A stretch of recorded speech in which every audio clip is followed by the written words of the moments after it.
Hey guys, welcome to another edition of Burton Ballers. Another disappointing display in a cup final. That's another cup final that we've failed to win. Our cup final record of late is looking very unimpressive at the moment. We lost last season, to Arsenal 2-1. We got beat against Arsenal again, and that was under.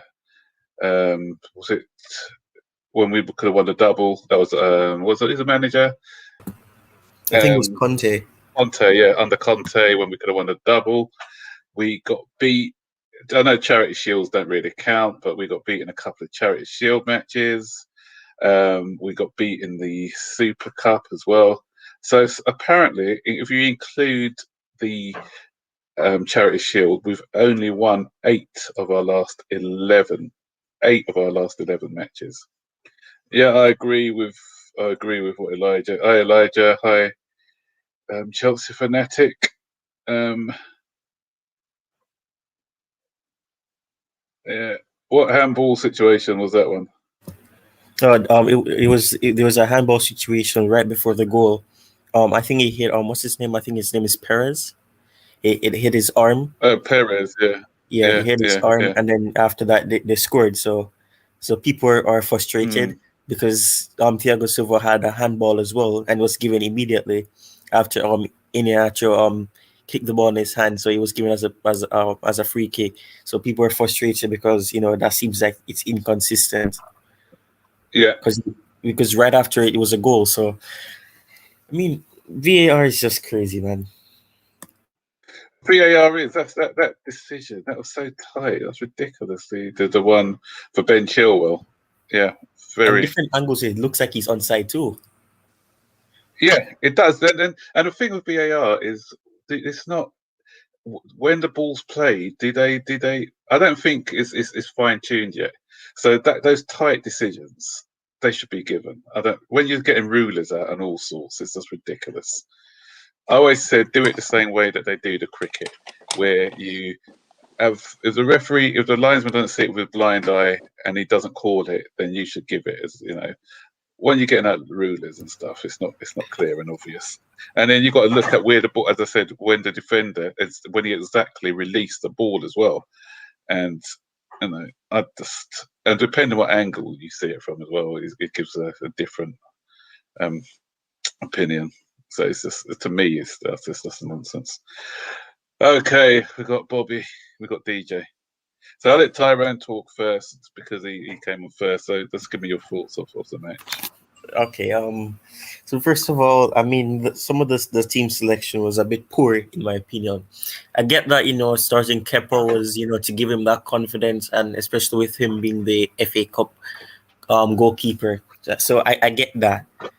However, starting Alonso over Chilwell, that was a big risk to take. I get that he's better attacking wise and everything, but I wouldn't take that risk. And also people were saying it on Baggy's stream yesterday about when someone wanted to see Alonso, and we were saying that Chilwell would be the better option, especially with the experience he has against Leicester City because he used to play for them. And the fact that when Chilwell came on and he made a difference for the little few minutes that he had, it showed that he should have started. But I mean, a lot of people aren't well, I wouldn't say questioning Thomas Tuchel, but I think some of the blame has to go on him because he's responsible for the team selection, the substitutions that he made, because it seemed like I was watching Lampard all over again. Those substitutions were at the wrong time. I mean, bringing on Callum Hudson-Odoi 15 minutes to play, he's not going to be that super sub that you want him to be every game. And if you're not giving him consistent game time, you can't expect to be getting a great performance from him. So there's a lot of poor decisions from Thomas Tuchel.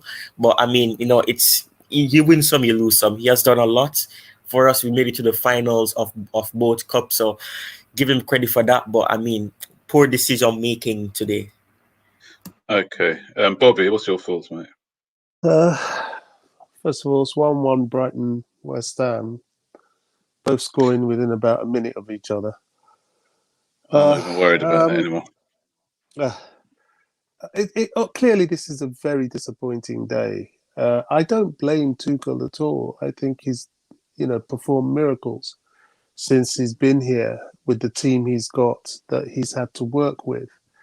And he's papered over a lot of cracks, which became very evident today. One of which is the midfield. I've been singing that tune from the beginning of the season, all season. Our midfield is weak. We don't have enough cover and we don't have the right cover. Tielemans showed us what midfielders are meant to do. Yes, our attackers are deficient because a lot of them are young, a lot of them are new, and they are still in the process of developing. That's the reality. That's what we've got. But when your attack is weak, your midfield steps up. Leicester's attack was blunted today. Their midfield stepped up with a shot from outside the 18, which we never do because our midfielders cannot do, and they scored. I still don't think that a Premier League goalkeeper is staying in goal for a top club like Chelsea should be letting in goals from outside the 18. People keep talking about, don't blame Kepa, don't blame Kepa. Kepa Arrizabalaga is not good enough to be a goalkeeper at Chelsea Football Club. It's not something that he can ever be trained to be good enough because he's not big enough. That's the reality. And he's going to keep being beaten by these kind of shots from outside the 18. People call them worldies and things like that. That should not be beating a top-class goalkeeper. So as far as I'm concerned, as simple as that. But that's not the only problem we had today. We've had the age-old midfield problem. Our strikers, let's not even go there. I mean, Werner was disappointing. Ziyech was very disappointing today. And people make excuses for him as well. I don't think he has any excuse for his performance today. But, we've been having this all season with our strikers.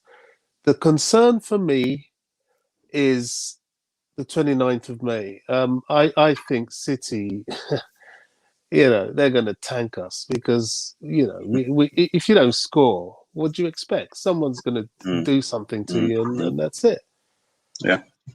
We'll go on and address people like Kepa and Ziyech later, but I just want to get your guys' thoughts first. DJ Sav, you came on next. What's your thoughts, mate? Mate, where do I begin, Max? Where do I begin? I mean, again, it's the same old scenario, isn't it? It's about a tale of two teams and who wanted it more. And to me, it looked like today it was Leicester who wanted it more, especially in the second half. Again, we can go on about the team lineups. We can talk about the plays that we're playing again today. But like Bobby's echoed, and I don't really want to go on back to the same point again about Kepa. But that goal, Mendy's in the goal. That goal doesn't get scored. It's as simple as that. I don't care how distant it was. That shot would be taken. That shot wouldn't even be taken. Mendy would not even be standing that much out of his box for the shot to even go past him. Let's be honest, right? It's the same old scenario, though, isn't it? Though, again, we're not scoring goals. I'm going to put that on all three today. I'm going to put Werner in that as well today. He fluffed 2 chances. I'm going to say that today. Ziyech, I don't know where Ziyech was today. I didn't even know he was even playing at some point today. Mount, again, all I saw with Mason Mount, listen, I'm not going to bang on about Mason Mount because the guy, for me, I think the guy, I know we shouldn't be saying about it, but the guy does look tired, but his shots today that he had today, that one shot that got a great save out of Schmeichel was brilliant. But other than that, his corner kicks were not beating the first man at the post. He was hitting the defenders. He was doing all sorts of things today, apart from crossing the ball into the box to a place to go and score. And even when the balls finally did go into the box, there was no one at the end of them to score the goal. So it's one of those things, mate. I'm just so disappointed. But I did actually say after the match, because I was watching it with my dad at home, and I said to my dad, I go, watch, the minute this game finishes, the whole slander is going to start. And it's going to go, obviously it's going to go with Timo Werner first, and it'll lead on to other things. And boy, was I right, because when I went straight into social media, I'm already seeing Thomas Tuchel out. Timo Werner out. I'm like thinking, this is just. I know it's a reaction. Everyone's upset. Yeah. I get all that. But listen, you don't go and call for a manager's head who I think's done wonders since he's come in. And in this last couple of games he's had, he seems to have been found out, or not found out, but he's just either chosen the wrong team, which we've seen, and we seem to not be taking our chances. So, yeah. But I wouldn't ask for his head though, like some fans I've seen out there already. That's disappointed. Yeah. I know. All right, Daniel, welcome to the stream, mate. I don't think you've been on my stream before. I've been on with you with other shows, haven't I? I was on before. Oh yeah, you were. Of course you were. You when you did that, He's been on prediction for the top 4. Yeah, you've been on a couple of times, mate. Yeah, so welcome to the stream. What's your thoughts about the game? I just want Alonso gone because he's just Alonso. Alonso gone. Yeah. Like you said, if Mendy was in goal, that goal wouldn't have gone in. Or okay, it would have gone in, but he probably wouldn't have shot. Yeah. The thing is, right? I wish Subsribe was on here as well, and it's not Kepa bashing because a lot of times he thinks that he's being made a scapegoat, but it's not Kepa bashing. The fact of the matter is, as oh bloody hell, my A's is on now. So yeah. So I said it's not anything against. Okay, he's made some bad mistakes before, but as Bobby said, this guy is not tall enough to be a goalkeeper for Chelsea. He's 6'1" or whatever, and Mendy would have saved. People said Mendy wouldn't have saved. I differ. Mendy would have saved that because if you look at, I had a still shot, and Kepa, he tried his best. He stretched his arm out a long way, but he hasn't got those 2 or 3 inches. That ball went over his arm by 2 or 3 inches. Okay. I remember when I was having a conversation on the baggy phone in with Subsribe when I was speaking about that lead shot. That lead shot was kind of similar. It was going top corner. Mendy pulls off an unbelievable fingertip save because he can stretch and get to it. That shot there, I think Mendy would have got a finger to it and touched it onto the post or something, or touched it over the bar. Yeah, but I'm not knocking Tuchel for that because at the end of the day, our goalkeeper our cup goalkeeper was Kepa, so he wanted to stick with a cup goalkeeper. Some may argue it's a big game. You put your best goalkeeper in, but I kind of called it from the beginning, so I kind of understood why he did it. Putting on Alonso, I didn't understand that decision at all.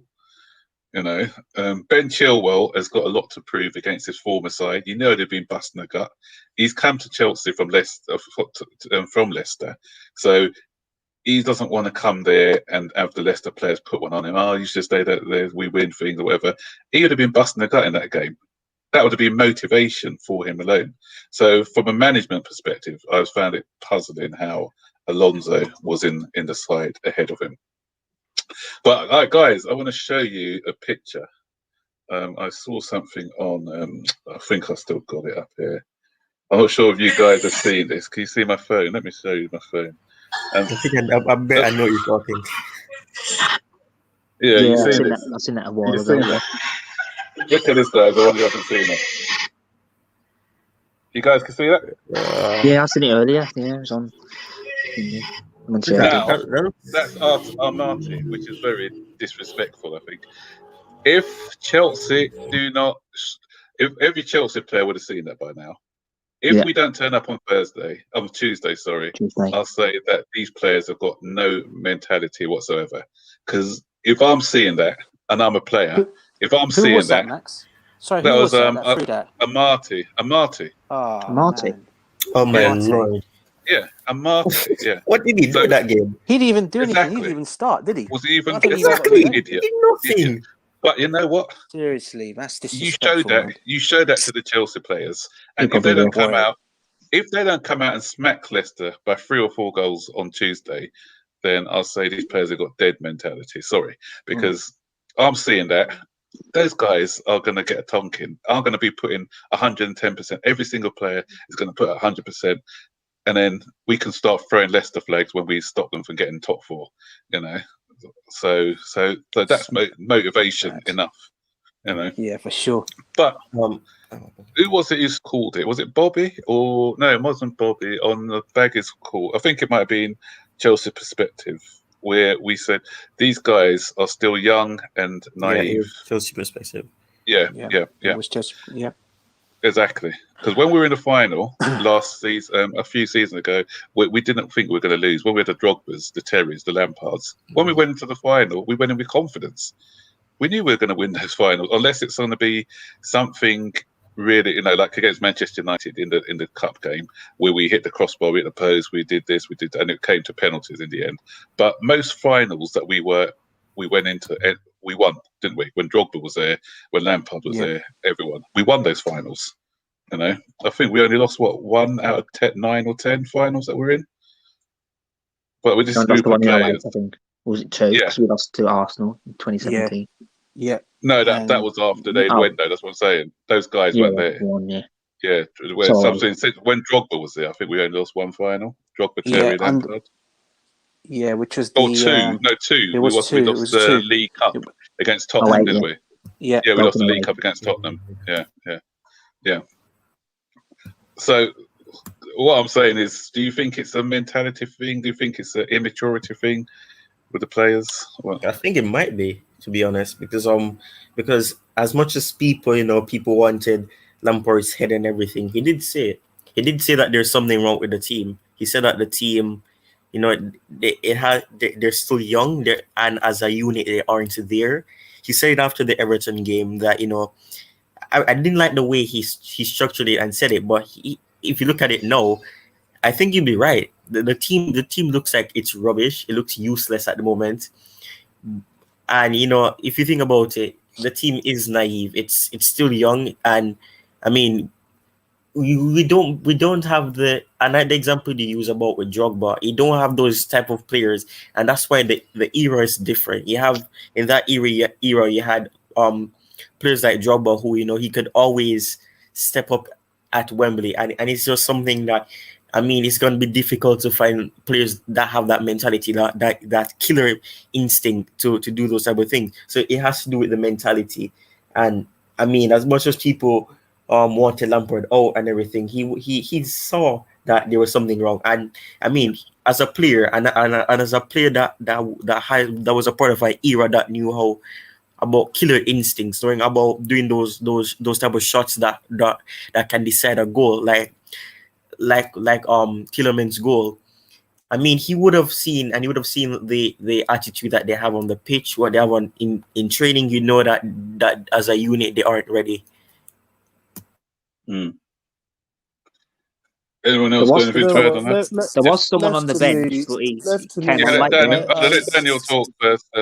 Daniel, go then. Bobby, there was someone who's used to winning at Wembley. His name's Olivier Giroud. True. Yeah. True. But he was rusty though. He was rusty. He hasn't played games. So but that's because Tuchel hasn't really been playing him in matches. Yeah. Had he been giving him minutes, then he wouldn't be rusty. Yeah. Sorry, Bobby. Carry on. I was going to say, I don't think I love Frank Lampard as a Chelsea player. I love him as the man that gave our academy guys a chance. But I don't think Frank Lampard is an intelligent man. In fact, I think as a coach, he really lacks a lot of nous. And it's not just inexperience, it's just intelligence. He is at fault for that Chelsea midfield, whether we like it or not. He put those players there. Kante is an excellent midfielder. So is Georginio on his day. But this is the English league, and you need physicality.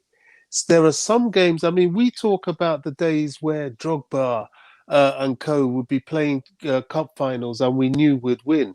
Yeah, we knew we'd win because look at our midfield. Lampard, Ballack, Essien, Mikel. These were big, strong men. And when the going got tough, they got going. And sometimes they had to bulldoze their way through games. Right now, our midfield is weak. They cannot take shots.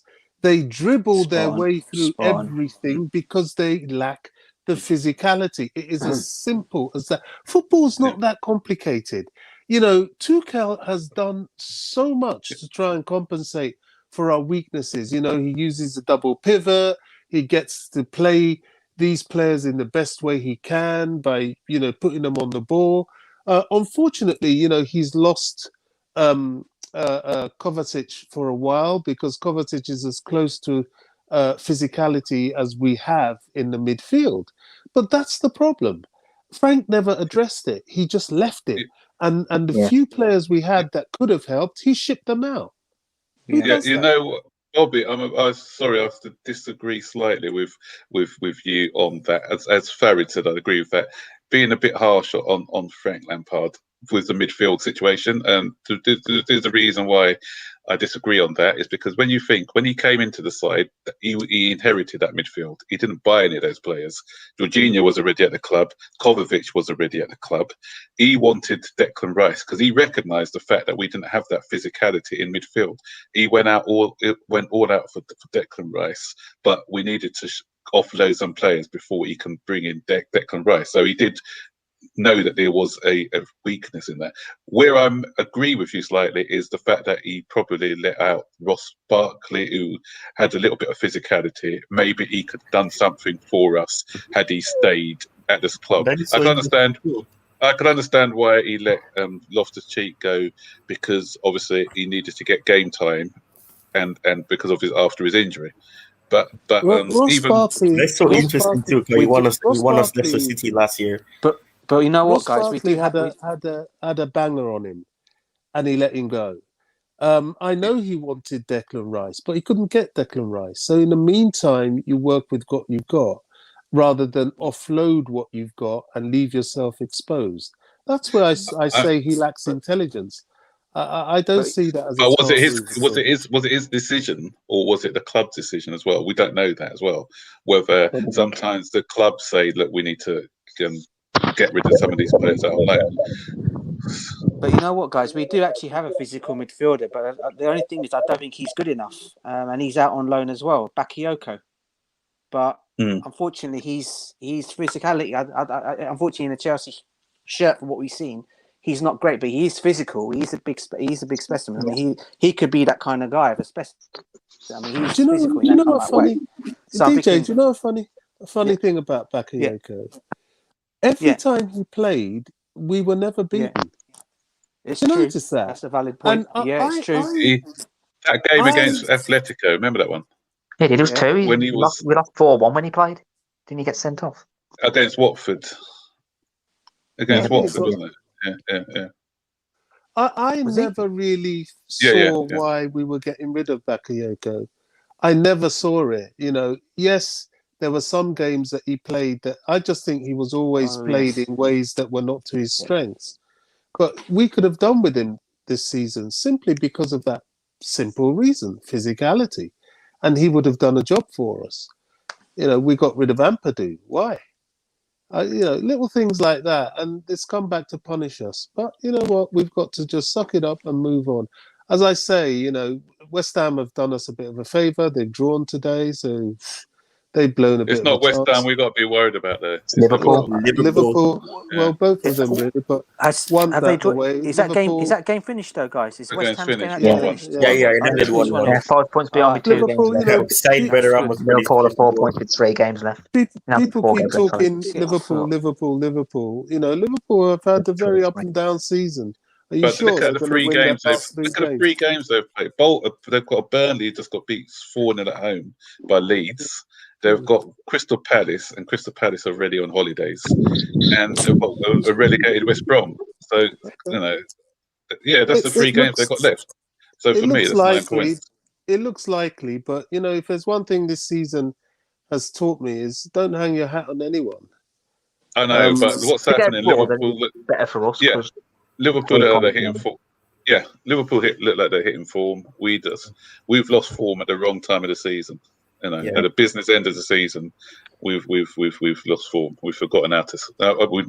I say forgotten how to score goals. We've never known how to score a lot of goals in the first place. But it's pretty sad though because I think it was when was it? I think when you had that stream where you were talking about who's gonna get top 4, what's gonna happen in the next few games.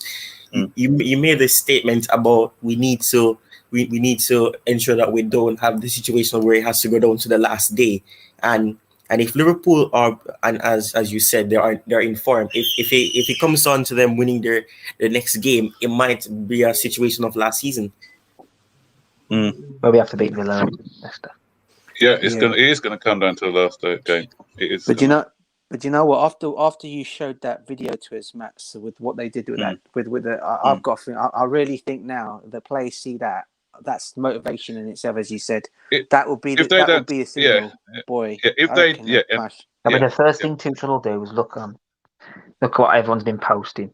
I hope so, but these are players that have now lost back-to-back FA Cup finals. I mean, I don't really know whether they've got the heart to come back. If they, as I said, and if they don't turn up on Tuesday, then we've got to be asking serious questions. You know, because pride enough is not going to let me go out there and get beaten again. You know, I'm gonna. It won't be for the want of trying. You know. Yeah, it's true.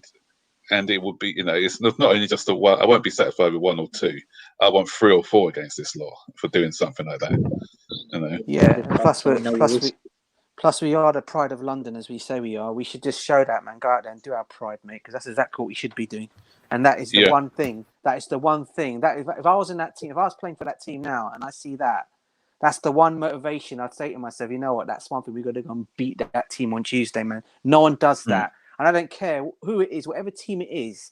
How disrespectful that is in itself, mate. I don't like that. It is disrespectful. And the season's not even over. That's a very stupid thing to do. And they're not guaranteed to get into the Champions League yet.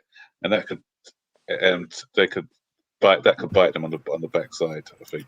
Yeah. I just want to read some of these chats before we chat. Fareed, I'll never celebrate. Chelsea goal again, Champions League final, we scored 90th minute, and I'll wait. I don't celebrate. That's the thing. I've stopped celebrating goals at the moment. Even when sometimes when they've even if they're clearly onside, I always look. I wait for a couple of minutes, and that's the thing. It spoils from distance. Yeah, it doesn't spoil the emotion of the game because I'm just looking. So because sometimes you just jump up and down and cheer. Did any of you cheer the goal today?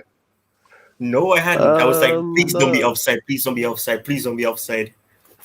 Actually, speaking like Tuchel, you know, he said he doesn't know what handball is anymore, and he doesn't know what offside is anymore.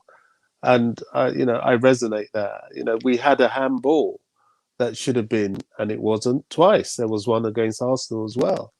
And you know, this goal, it mystifies me. You know, they've drawn all these yellow lines, red lines, pink lines, orange lines. But only offside comes up. You know, to me, it's meaningless. That was a goal. I mean, but you know, that's how it is. You know, I think if we put ourselves in a position for them to cheat us, that's the only thing that hurts so much, because we know as Chelsea, if anything is marginal, they will call it against us for sure. And you know what's annoying? You know what's annoying as well? If you cast your mind back to the League Cup final under Sarri, the referee was quick to put his flag out when Hazard was 1-on-1, when that was onside. Remember? Yeah. And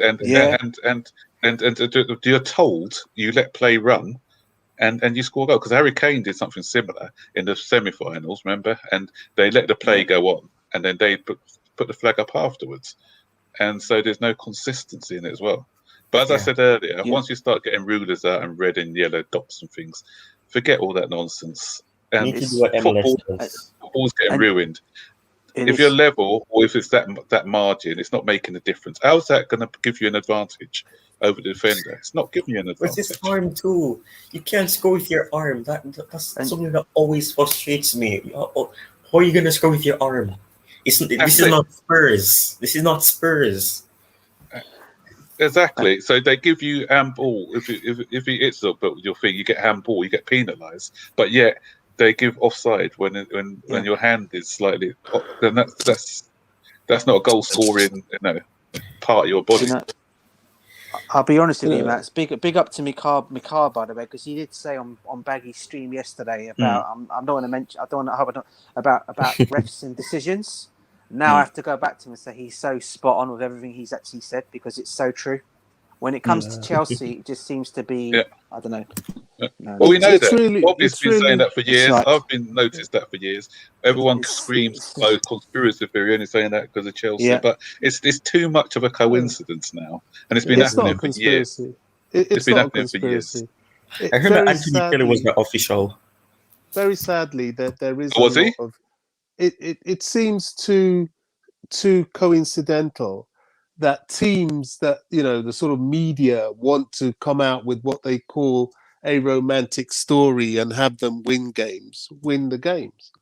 They always have officiating going their way, and it always coincidentally happens to be against Chelsea. It's unfortunate. We know it's happening. And if we call it conspiracy theories, then we're fools. It's like Baggy said the other day. Don't piss down my back and tell me it's raining. We're allowing them to do that.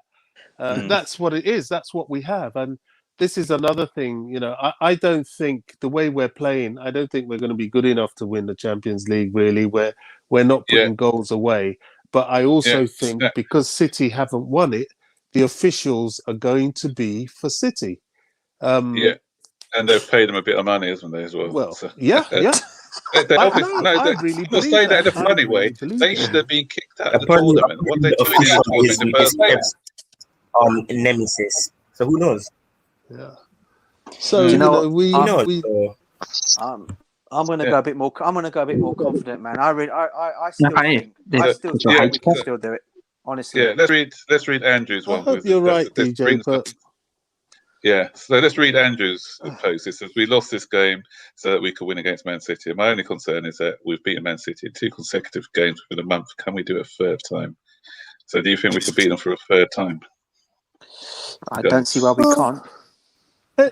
can't. One thing's for sure, anything's possible in football. But, you've got to have heart. You've got to have steel.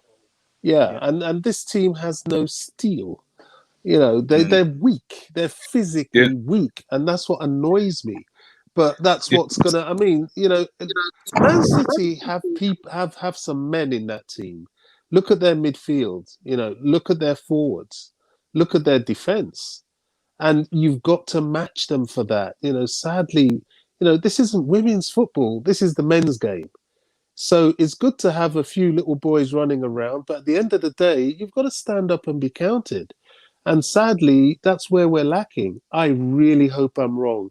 I will do my nut if we win the Champions League, just like every other Chelsea fan. But right now... I know Bobby's... I know DJ's always confident, but I'm with Bobby. No, DJ's the man. I love the guy. I really do.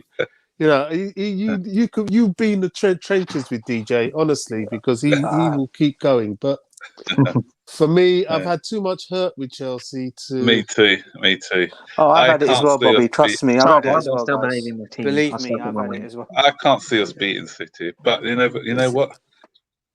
When we're confident that we lose, when we're not, when the chips are down, we tend to win. When we drew against Atletico Madrid, everyone was saying, "Oh, that's the hardest match." They were the top of the league at the time. Chelsea not winning that game, and we got through it. Even Real Madrid, although Real Madrid, a lot of people were saying, "Oh, yes, that's a difficult one," but we managed to get through that one. Even Man City in the FA Cup. So it's a funny Chelsea, because Chelsea always, when you don't expect them to lose, like today, they lose. When you expect them to lose, they win. That's just as someone says, it's a Chelsea thing, isn't it? And again, and again today, guys, and everyone's pointing out Kepa's mistake today. But I think we also got... It wasn't a mistake. I wouldn't say. I wouldn't say it's a mistake. No, what we did with Kepa today, I know we're pointing it out, but we also got to look at Georginio today, because I really don't know what he was doing today. apart from just Why showing would he close point. it down? Exactly. Take He was 6 just touches and then he was pass just the ball. pointing. Yeah. I predicted that was going to happen. I was talking to my dad about it, and I said I just feel like Georginio is going to give Tielemans a chance, and that's exactly what happened. Why was he on his own? That's the thing. Jorginho should have been a bust in the gut to come over to him to close him down. So he was pointing at. What was he pointing at? He was pointing at nobody. Yeah. And there was nobody. Yeah. I don't He know was who was afraid pointing. before he went in. Do you know, I think he was Kepa trying to. Sorry, Matt. Sorry, Bobby. I think he was trying to tell either one of the defenders, go and get him. And I'm thinking, But he was the closest to him. You're the closest one there, mate. Yeah. He said the closest one there, did it?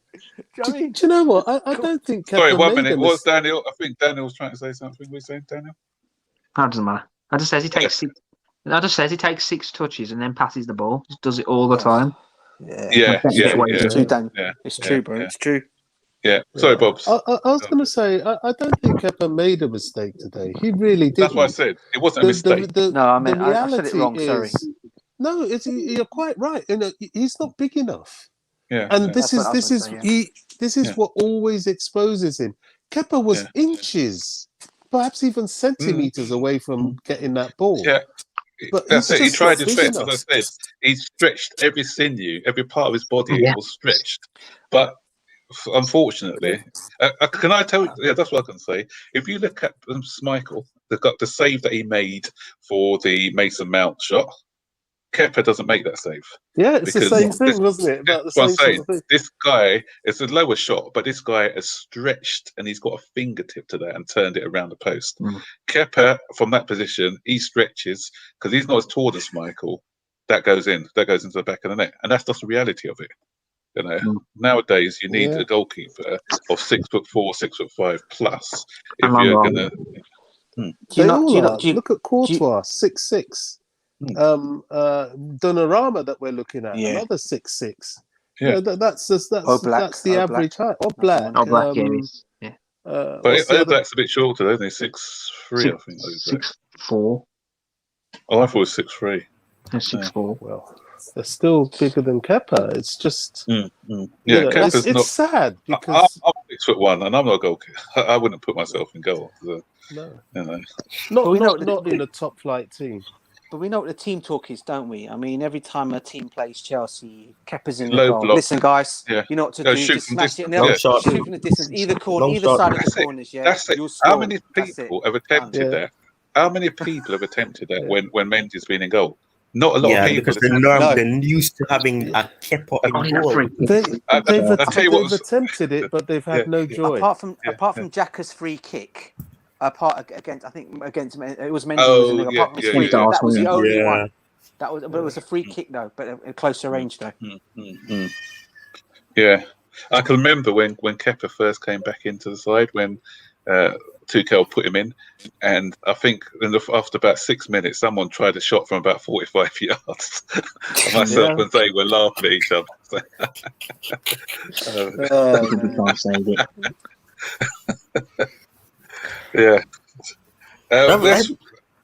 Let's take a quick commercial break on this one, just because someone is asking about the women's final tomorrow. Oh, I hope do you think the guys? Emirates, now she's a proper manager, isn't she? My friend, brilliant. Brilliant. Absolutely brilliant. He's there. Will you watch the Champions League?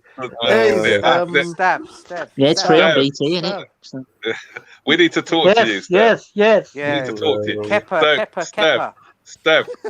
I'm not sure how long have you been on, Stab? Sorry? So, Jackie, how long have you been on? Did you just come on? I've just come on, but I did hear you a bit before I came on. Yeah, and that's what saying he didn't make a mistake, and exactly. And I didn't think you were doing one, to be honest.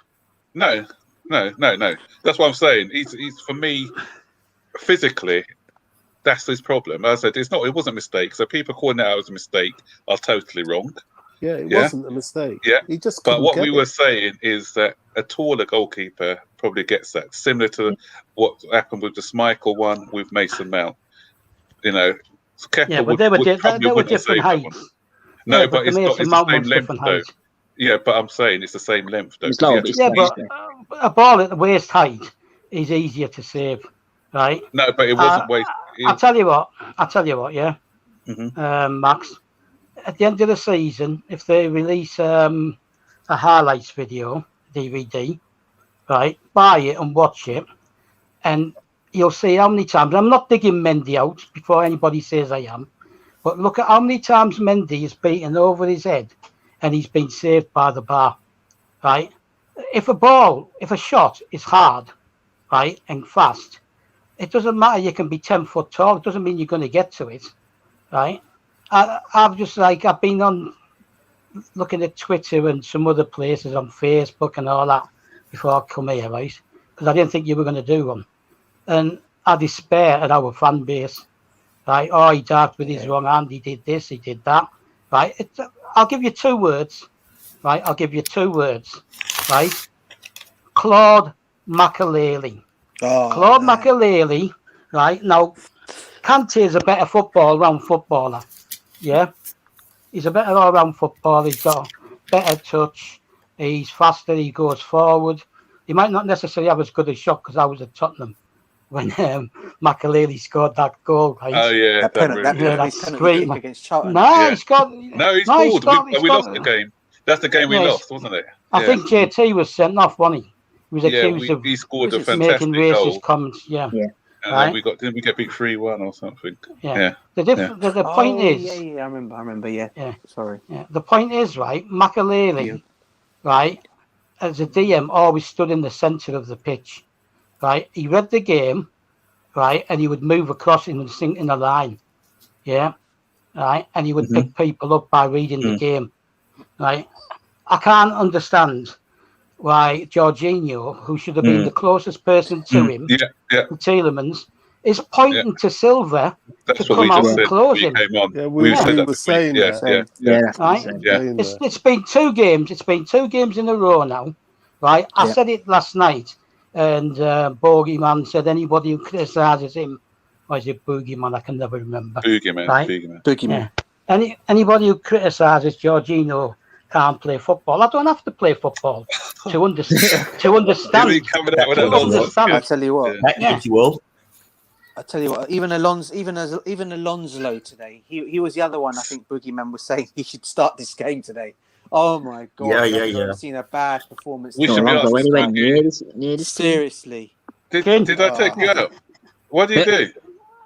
No, I don't know. I've got a problem with with the the Wi-Fi. it's not the Wi-Fi. It's my headphones onto the phone, and it keeps disconnecting me because of the. Yes, it's done it again. He's gone again. Again. What was Boogeyman saying? I wish I did. Boogeyman, what's he talking about? He was attacking Sidorki yesterday. I had to come off. It was starting to become toxic. Was he attacking you, Sidorki? Oh no, he was having a go at anybody, Boogeyman. No, he was basically attacking anybody who thinks that Georginio isn't good enough, right? And he's not. His simple fact is, Georginio, right, looks good against teams that don't press him. Yeah. Right? Yes. Don't push into him and don't rush him. When Arsenal scored the other night, that Smith Rowe was interviewed after the game, and he said, we practiced it in training to go for the high press, push into them, and force them to play the ball quick, right? The reason that we have a double pivot is that Kante or Kovacic, right, make him look good because he gets the ball, right, Georginio, and they make themselves available, and they're the ones who bring the ball out, right?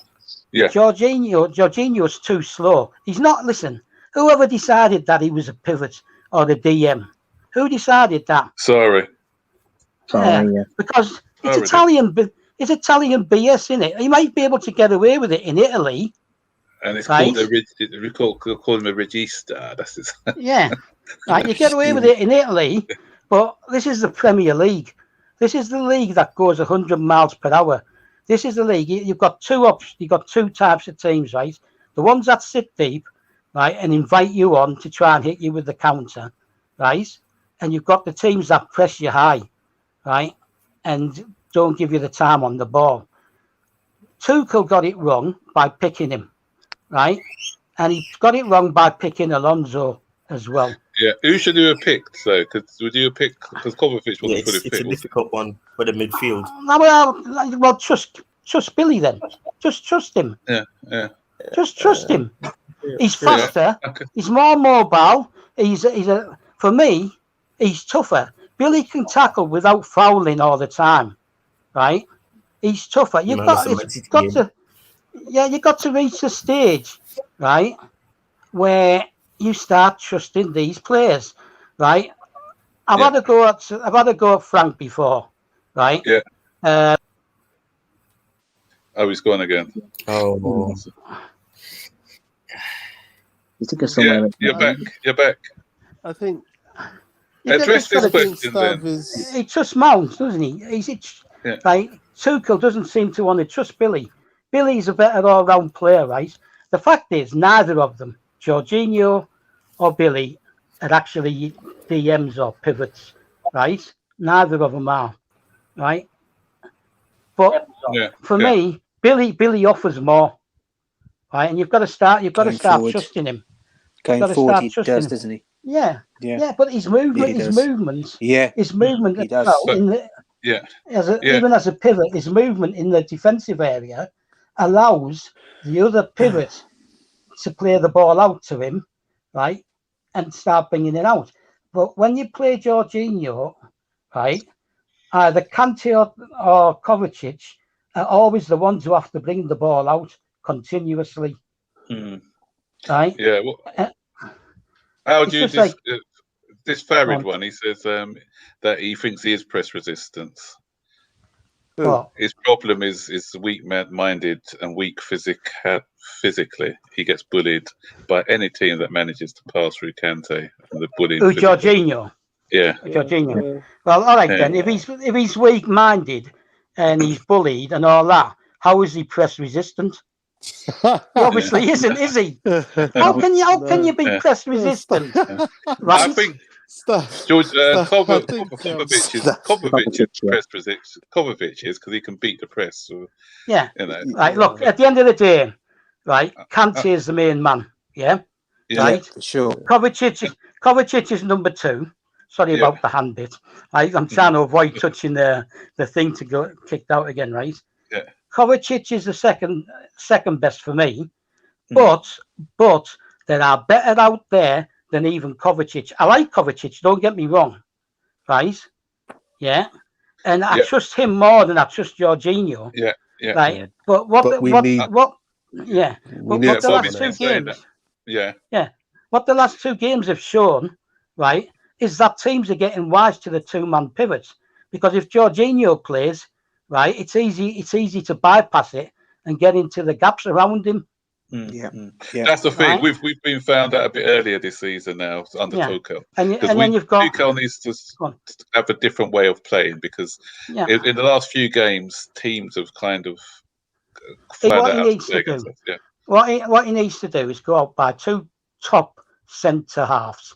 Right, he obviously doesn't trust all his defenders. And also centre mids. You know, he's at the moment. To be fair to Tuchel has done what he's working with what he's got. Yeah, that's it exactly. He can't do much more. That's why he plays the double pivot in the first place, because he knows the weakness he's got in midfield. Right. Kovacic hopefully will be back soon, and he kind of helps paper over the cracks. But we all know that Georginio is a weakling. You know, he's a weakling in there. And he gets bullied, he gets pushed off the ball, and sometimes if Kova's around or Kante can cover up for him, he gets away with it. But it's difficult against a team like Leicester, who, another thing that really hurt me today, you see people like Ndidi, Tielemans, and physically in that midfield, they're just no match. We just can't match them. Farid's made a good point here. Tielemans would have done better than Jorginho in our midfield. 100%. He's a really good player. Different levels. This guy's a good player.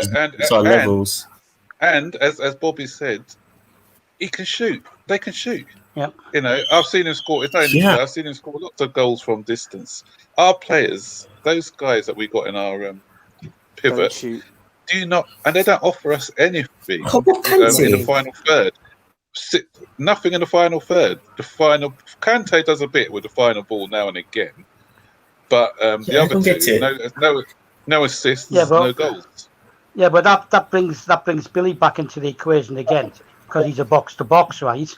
And he can shoot. Trust me, right?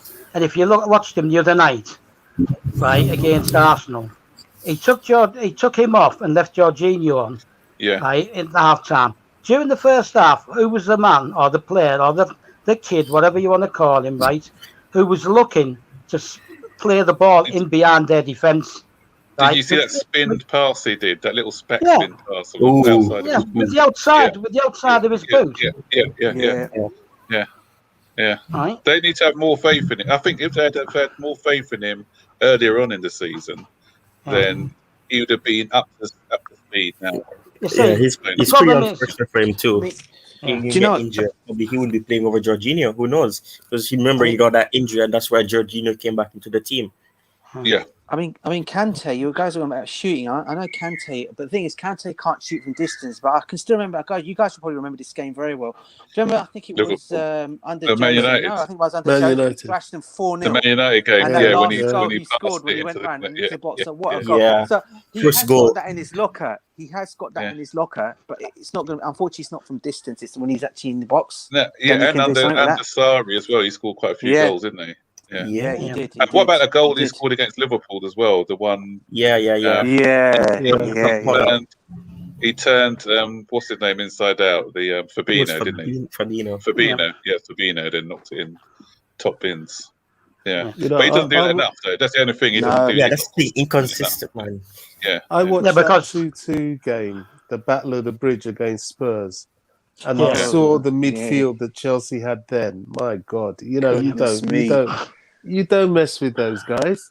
It was a very, very strong-willed, steely midfield. If we had anything near that with this team, wow, we'd be winning games for fun. It saddens me to think that everything is lost in the midfield. And at the moment, that's why people like Werner and, they get such a bad rap, because when they have their off days, there's no one to back them up. I mean, Vardy didn't have a great game today. Iheanacho was marked out. Yeah, But who comes to the rescue? Tillemans. too. But we don't have that. We don't, once Ziyech isn't on form, Werner being his usual self. Today. Yeah. He was Ziyech. Let's talk embarrassing about today. Ziyech. Anonymous. He was Could it be because he's on the left? Take care, lads. Once you change, right, and you put See you later, Giroud on. Yeah. Cheers, Daniel. See you later. See you later. Take care, Daniel. See you, mate. Take care. You know. Cheers. Once if he's planning to put Giroud on, then you leave Ziyech on, don't you, and move him out wide, right? So he's got the ability to play that ball into the box, over the defense, behind the defense, in front of the defense. That's what his strength is, his distribution, right? But when you're playing him in that 3-man fluid attack, right, all three have to be on form for that fluid attack to work like that, right? Yeah. But Ziyech said that his favourite position is in the middle. I watched him for Ajax, and he played in a midfield 3 on the right hand side, right? Yeah. And he was like knocking the ball into the box like no one's business, right? He was finding Tadic like that too. Yeah, but I was about that's down to say, to the Becky. Yeah, but in playing in the Eredivisie and playing in Premier League football is totally different. Yeah, but you've had players come out. You've had players come out of that league, right? And once they've settled, they can do it. They can do it. What am I going to say? Van Nistelrooy, right? Oh, what a player! I had a good Johnson. Right? He started in the Eredivisie with PSV. Right? Dennis Bergkamp, the same. Yeah. No, we've had people who've done it. Jimmy Floyd, Hasselbank, and all those guys. Yeah. The quality players just need the time to settle, right? What's happened is But he's come in, Tuchel, right? He's obviously spoken to people already at the club who've given him information. He said that, didn't he? He said he had a sit down with people already at the club. Yeah. That's Yeah. the squad he's got. He's trying to work with it. But he needs to have a plan B, and he needs to have more trust in Billy, because Billy can play either attacking mid, defensive mid, box to box mid, right? Yeah. And he needs to have more faith in him. You don't know if it's people within the club that have put him off that idea, but if you're going to trust Mason, you're going to trust Reece James, right? You've got to start trusting Billy as well, right? Yeah. Because they're the three young guys who you can rely on, right? And he made a mistake swapping Dave with Reece today as well, right? I understand why he tried it, but that nullified going forward, right? And Alonso had a stinker, both directions. yeah, Right. but I said that from the start. Questions after you're done. I said that from the start. Alonso, right? Once he gets playing 3 or 4 games, he might play 3 times in he 5, gets 6 complacent. games. Yeah, He gets complacent. He settles in, right? Just leave him on the bench as a impact player, last 20 minutes, whatever, when you want to try and push forward a bit more. But he's not reliable. He's unreliable, right? I think why he stopped doing that. He used to, Thomas Tuchel used to do that with Alonso and Emerson. Start Chilwell and then when he thinks the game is done, he just brings on either Emerson or Alonso. Do you know what? I have a question regarding what you said about having a plan B. If you think about it, Leicester City, it looked like they took the same approach that Arsenal took, because they got a goal and they just set all their players behind the ball.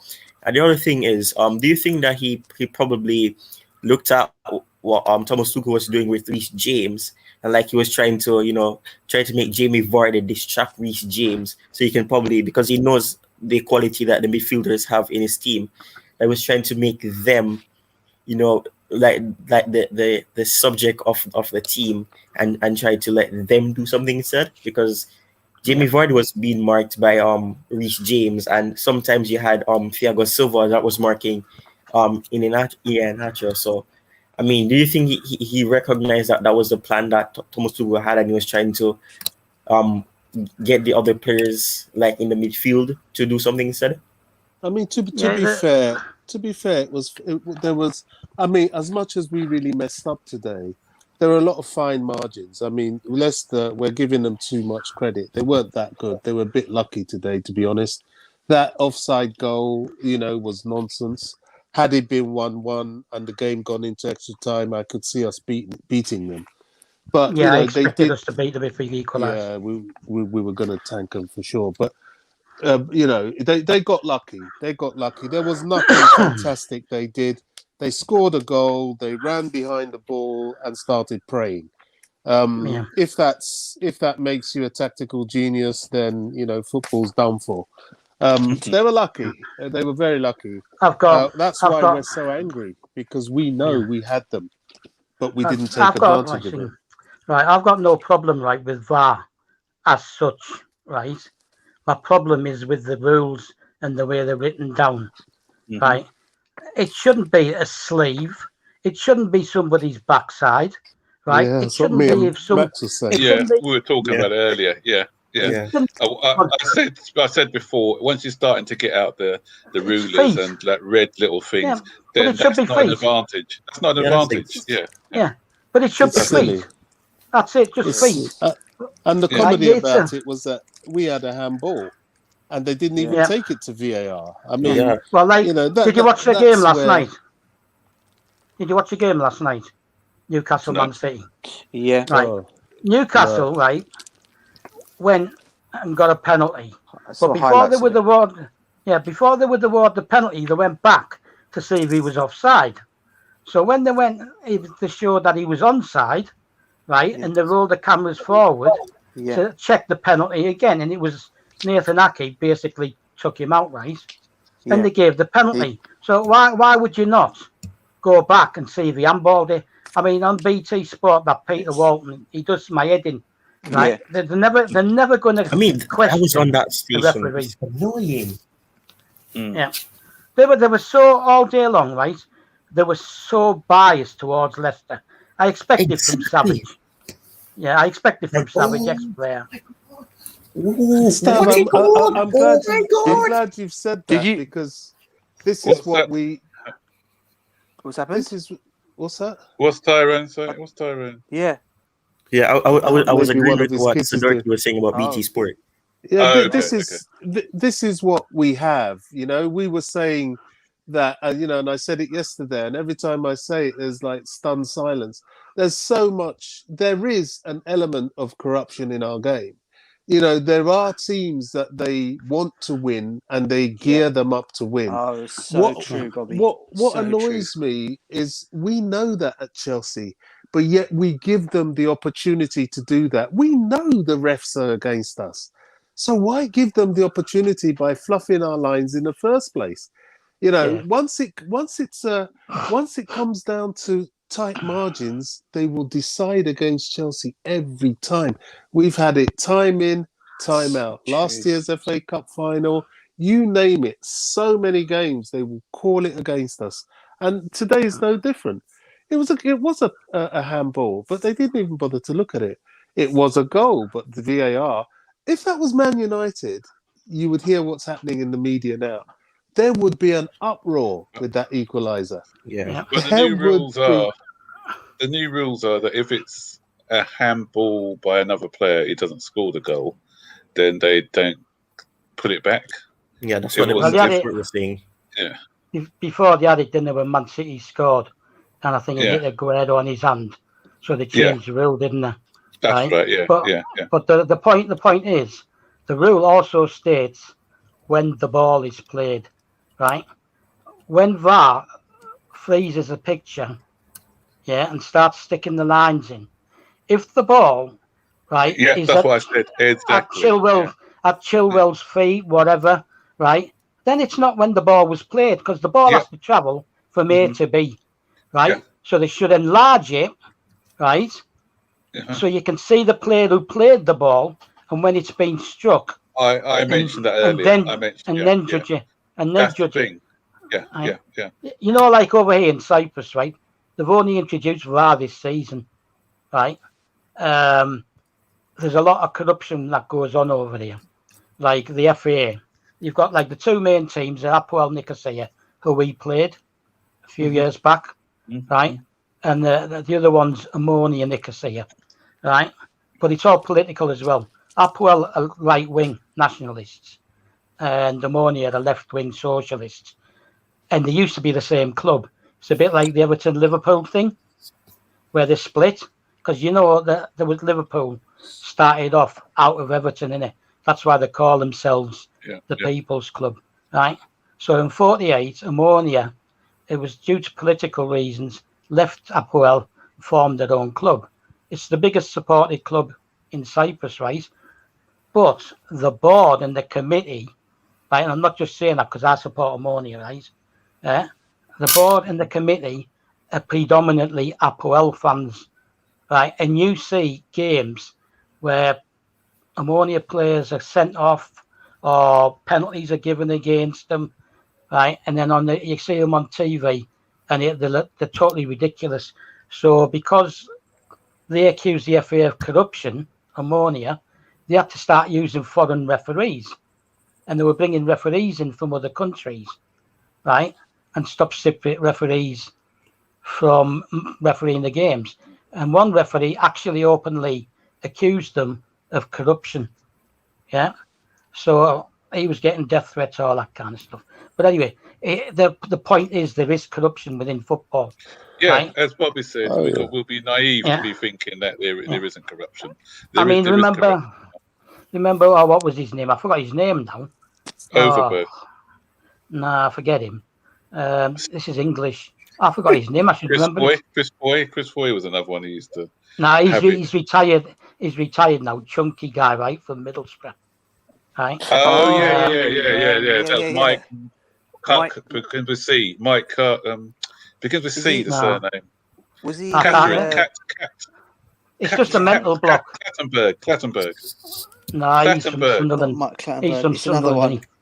No, it's another one. Another one you're talking about. He was Yeah. he was quite a built guy. He was a ball guy. Yeah, I forgot his name now. dark hair. No, he had dark hair. Oh, Right? But the point is, right? The point is, right? He used to be. Clattenburg. Nah, he used to be. He'll come back to me once this finishes. I'll remember him straight away, right? My wife, if she was awake now, she would remember his name because she met him on the train going up to Newcastle to watch Chelsea. I was already up in Middlesbrough. Jeff Winter. Jeff Winter. Yeah. Oh, Yeah. Jeff Winter. Right.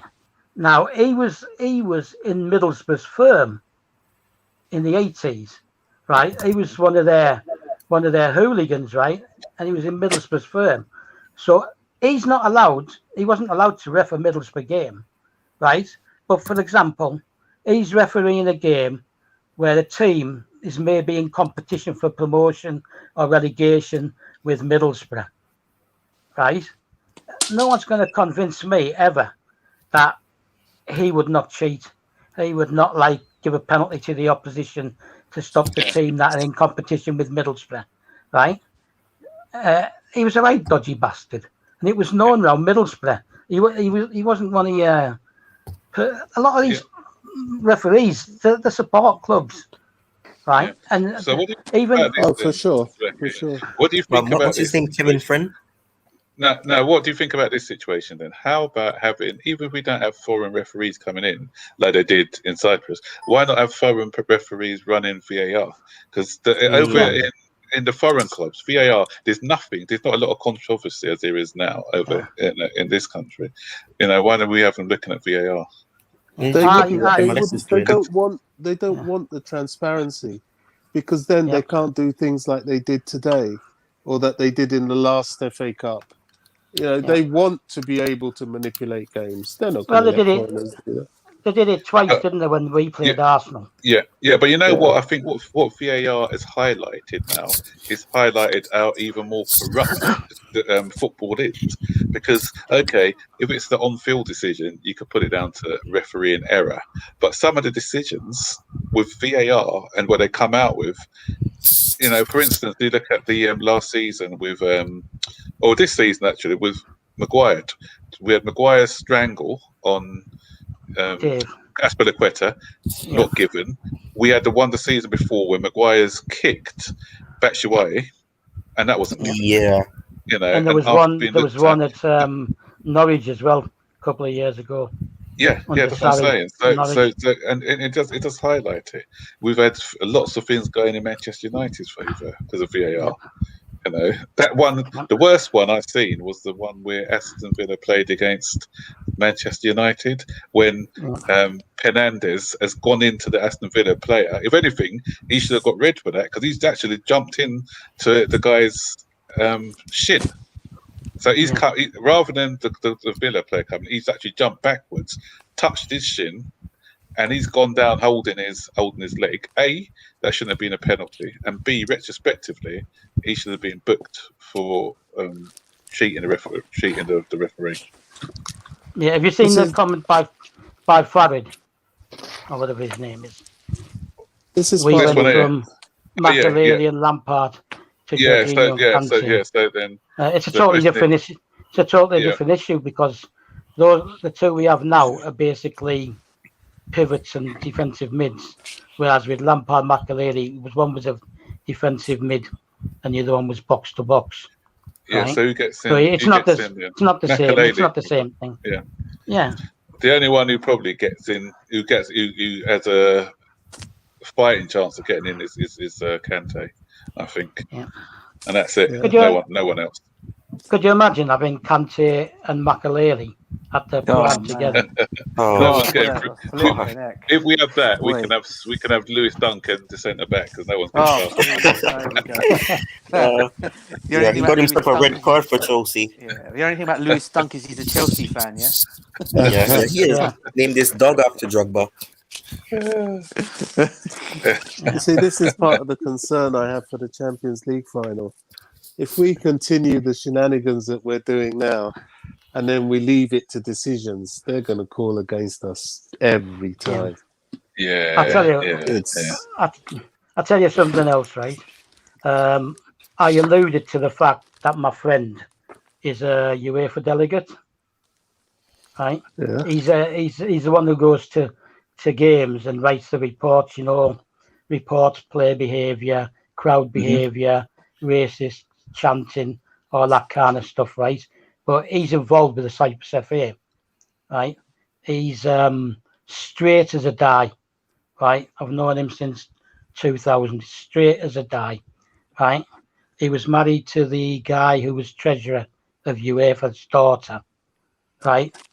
And he told me, after the Barcelona game, the Oribro one, right?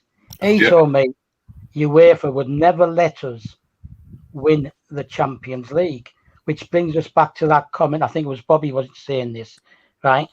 If we want to win something, we've got to score plenty of goals. We have to take it away from the referees and the officials, right? You look at we scored 4 goals against Barcelona at home, 4 goals against Bayern Munich at home, right? We ended up, I think, with 0-0 against Liverpool in the semi, and we went to Anfield and we got screwed over, right, with that ghost goal, right? Yep. It was left. But it was left. You could see. I was there, right? You could see from the reaction, right, of Gallas, right, and JT, that it never crossed the line. You could see from their reaction. The lucky part was that Petr Cech could have been Cech would have been sent off, maybe. Yeah, that's the only thing. Right. Yeah. But they didn't go back to see if Cech should be sent off, did they? They just gave the goal. Yeah. I know. You know what I mean? Yeah. They did. Right? I think, They didn't go back and check, or shall we? The other night when Georginio almost put the ball in the net. Yeah. Right. The referee could have pulled it up, right? Booked Kepa and given a free kick on the line. Yeah. Right. It was a back pass. Yeah. And he handled it. Right. But at the time like that, you can't, you know what I mean? But when we eventually won it, right, we were losing quite, Napoli, was it 3-0, 3-1? 3-1. Right? Yeah.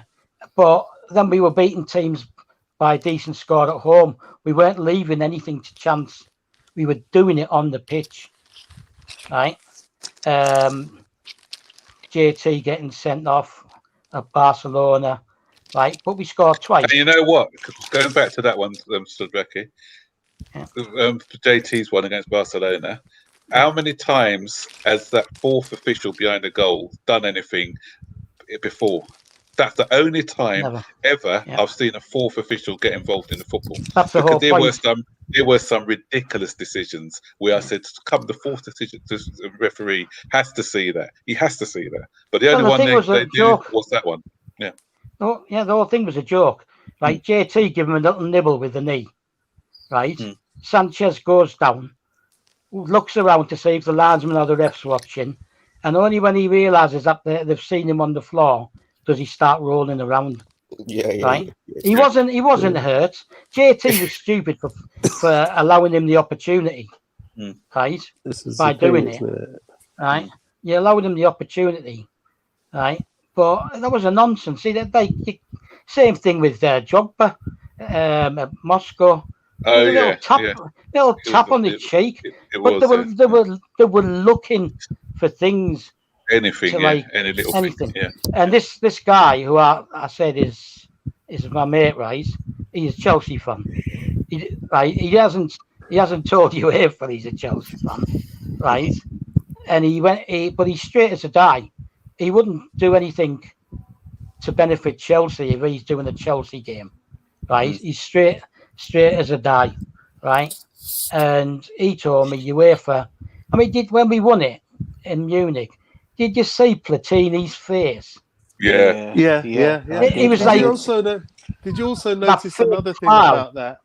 When we were going to get the trophy, that's the only time when a winner is going to pick up the trophy, they don't set off the confetti of their colours. Yeah. We went to get it, and none of that was going on. They were pissed. Excuse my language. I know they were. We'd won it. Yeah. One of the guys. So Jackie, you've got a fan, mate. So you got a fan. Farid's a fan of yours. No, I don't like have a this channel. guy. The Zero channel. No. If you want to see him, Farid, come on my channel or Baggy's channel, because Baggy TV does the chat show most of the time. I've kind of stopped doing a lot of streaming of late. I've only done this one because Baggy doesn't. But if you haven't subscribed to Baggy yet, Farid's, I think 8:30 every evening, between 8:30 and 9. Then he has a phone in, and you'll see Sudroki, or Stab as he's called himself today. You'll see him on that most days. So if you like his insight, then join that one. Yeah. I thought about it, but I just can't be bothered. I'll tell you what. I went on last night. I went on green turf. Oh, Okay. How was that? Yeah. He's good. What? His channels are really good. Is he? Do you think so? He's very. I went on. Yeah. I think he's. With the respect, I think he's a dipstick. Right? I'll tell you why. I'll tell you why. No. I'll tell you why. Right? He mentioned you, Max, and he mentioned Baggy, and I think it was a Chelsea Perspective or someone like that. Right? Chelsea Perspective. I used to go on months ago, and I just got a bit tired. He was doing the one about Lampard. Yeah, he's done one about Lampard. Basically, he mentioned you three, and he's going on about how he's had fights with you. Not fights, he goes verbal ones and all this, right? But he opens with, it's his opinion, he's entitled to it. It's your opinion, you're entitled to it. And then in the next breath, he's turning around and he's going, oh, you want to come and diss me because you started supporting Chelsea 6 years ago because we won something, blah, blah, etc., etc. With respect, right?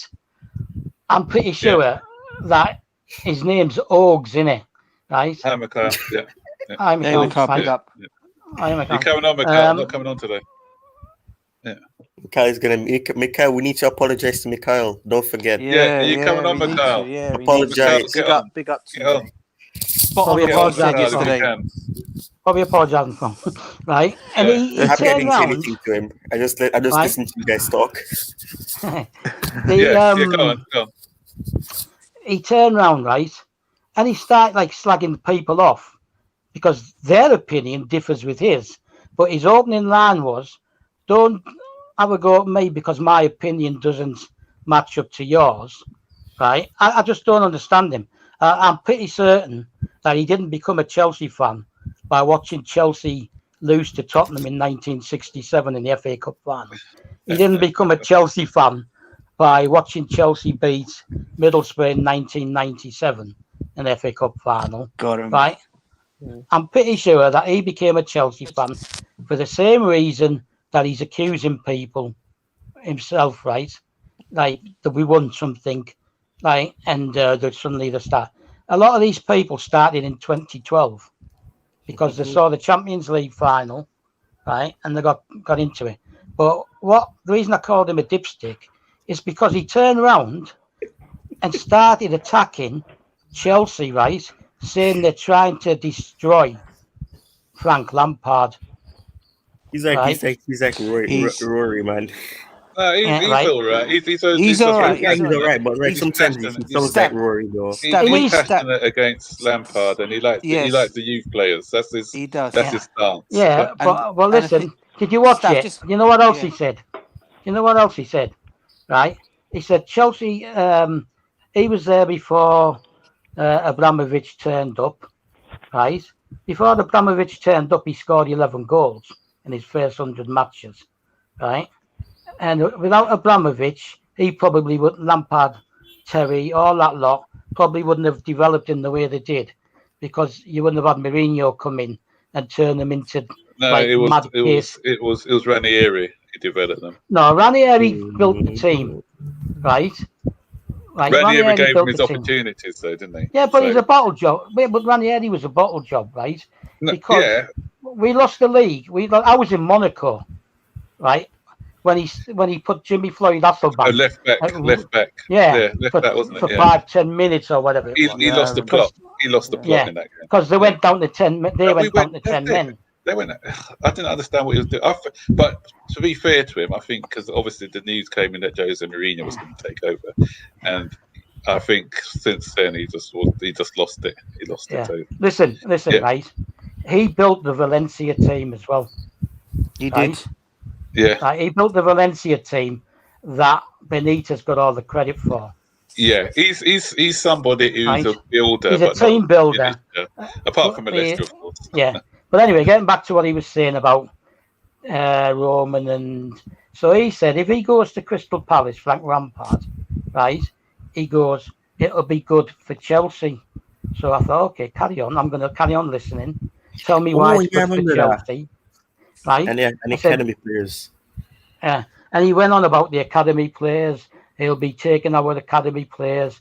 He will be developing them. So I commented to him. I said, I'm not sure how it's going to benefit Chelsea when Crystal Palace are in the Premier League, right? I said, because they're only entitled to one Chelsea player. And they're not likely to pick an academy player for him to develop, right? Derby was a totally different kettle of fish. His connection to Chelsea when he went to Derby allowed him to get those two players, Tomori and Mason Mount. Yeah, but that was Championship. They'd allow more than one, right? If you're gonna run a page, right? What do you want to call it, right? YouTube thing, right? Channel, at least try and be factual. Try and check your information. There is no benefit whatsoever, right, to Chelsea from Frank Lampard going to Crystal Palace. Good luck to him if he gets it, right? And he may talk them into buying one of our players who we want to offload, right? Yeah. But that's not the only benefit to us. Is going to be a bit of money. Like you look at Moses, they wanted Moses, right? He's now going to stay in Russia for $5 million, right? Yeah. Kennedy, $5 million. We're talking about fringe players now for $5 million, right? No one's going to come in and offer 20-30 million for Batshuayi, right? He's only got 1 year on his contract anyway, so that's it. Or Bakayoko or whatever, right? Van Ginkel, I think he's gonna get released on a free. He's injured, though. No, he's at PSV, isn't he? Yeah, but he's had a lot of injuries. He's had a lot of injuries. He wants. But my point is, you're not going to get money. Even Charlie Masinda's had a lot of injuries, hasn't he? I just want to bring in Chelsea thing because he's been waiting patiently.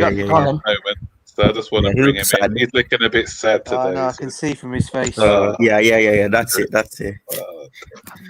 Is that Chelsea? I've been mowing the lawn in the rain, and that should tell you what kind of mood I'm in. Damn, boy. That would be nice. I hope you're using a petrol-driven one. Yeah. Because I couldn't think of anything worse to do.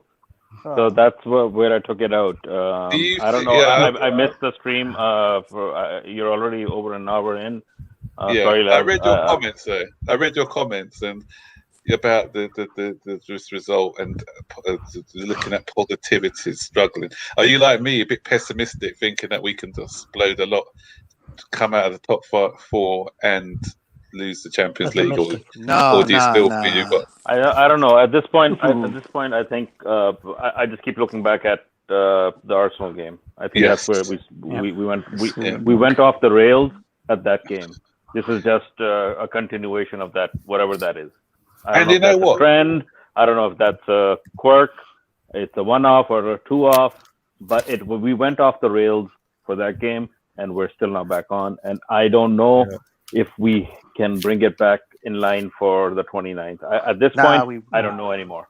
We will. We will. No, listen. That's why I said the Arsenal game was important. A lot of people are thinking about. I said that in my video too. Saying, you win this game against Arsenal, the pressure's off. You're almost guaranteed top 4. You're going into the game winning a game. Leicester, and this is what annoyed me about that stupid Manchester United demo. You don't know the ramifications that demo's had, because what it's had, it's forced Manchester United wouldn't have put out that side against Leicester. You know, had Leicester lost to Manchester United, Leicester are not coming into this game with that confidence, with any sort of confidence, because they're going to be looking over their shoulder at Liverpool as well. The pressure would have been on Leicester. Makes a difference. A win it makes does a make difference. a difference. It does make a difference.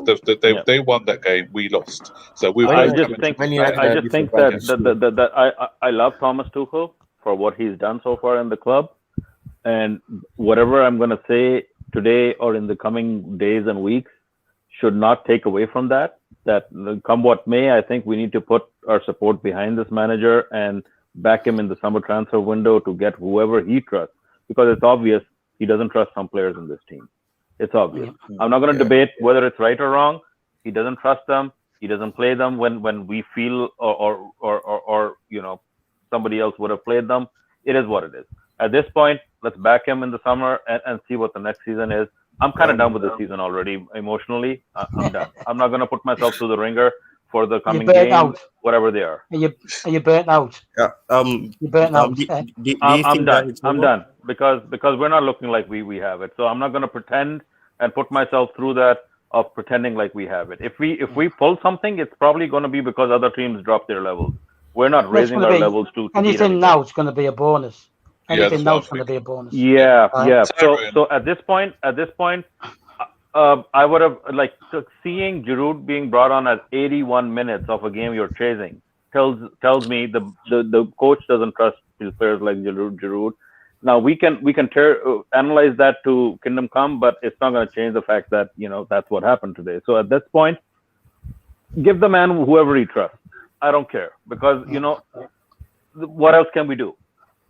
Well, it's going to happen, isn't it? It's going to happen. Tyrone was going to say something, so let me just go on. I was asking if you guys think his perception or his opinion on Georginio has changed, because I mean the way he speaks about Georginio. Georginio's opinion. Crazy. The situation on Georginio's whole situation today has been summarized in what Tielemans has pulled off from 30 yards. Yeah, spot on. So true. Yeah, that debate has been summarized in a nutshell. We need players from midfield that can score those kind of screamers. We don't have anybody right now. Yeah, we've been saying that. Yeah, that's why Gabriel Menino coming with the show. And stop them, not just score them.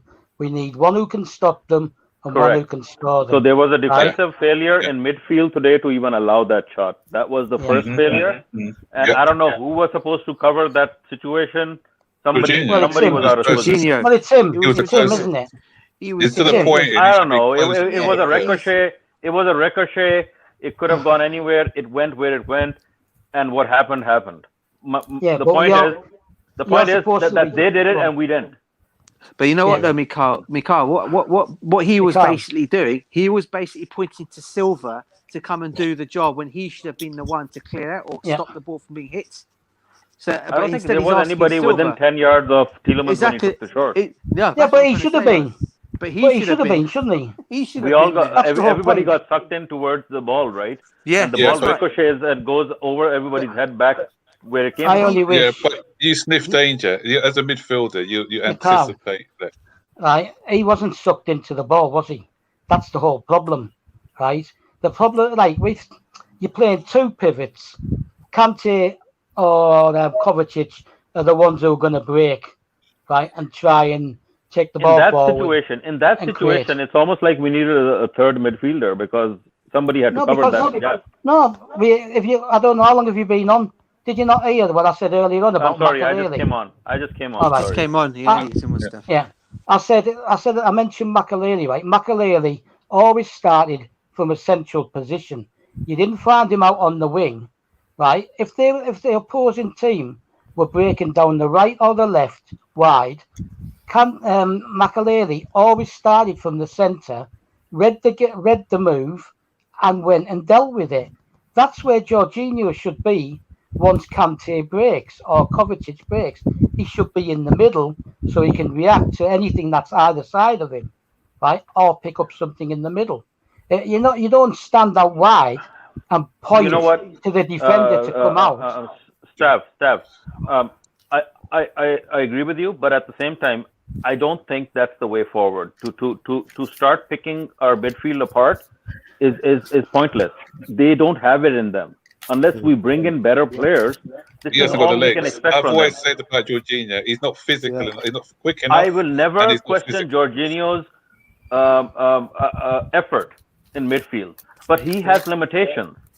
And for us to blame him for having limitations is fair. It's fine enough as fans, but it's you like know, the Kepa. guy can only do what the guy can do. We need to go out there, find somebody better. If we don't, the only solution left is to go put in 3 goals a match in the other net, and we're not doing that either. So when we can't score, we come back to Georginio and keep blaming Georginio for all that's wrong in our world. Because Georginio, whatever he can. As far as his capability is concerned, over the arc of his Chelsea career, that guy has overperformed. 1 minute, Mikhail, what we're saying is that we're not blaming him. We're just pointing out, as you said, he's got deficiencies. We've had the same conversation with Kepa before you came on. We can't blame him for the goal, but he's got deficiencies because of his duty. That goal, I don't think even Mendy could have stopped. As much as I like jumping on the bandwagon to get Kepa out, that goal probably Mendy would not have stopped either. It was just taken from too early. That's a typical goal from like 20 years ago. Henry used to score goals like that from distance. Lampard used to score goals like that from distance. Gerrard used to score goals like that from distance. Anybody taking a shot that early, goalie has no chance. No, if you look at stop the frame, he nearly got to it because if arguably would Kepa would dive like that to get to tip, I don't know, but he nearly got to it. It's just his height. What do you mean taking the shot that early? The guy ran 6-7 yards. There was plenty of time to position he took a yourself shot from 30 yards on. At the angles, the geometry from 30 yards on doesn't leave a lot for the goalie to hang on to. If you're closer in, the goalie can make themselves bigger. But when you're taking a shot from that far out, you actually give yourself the time for the ball to dip.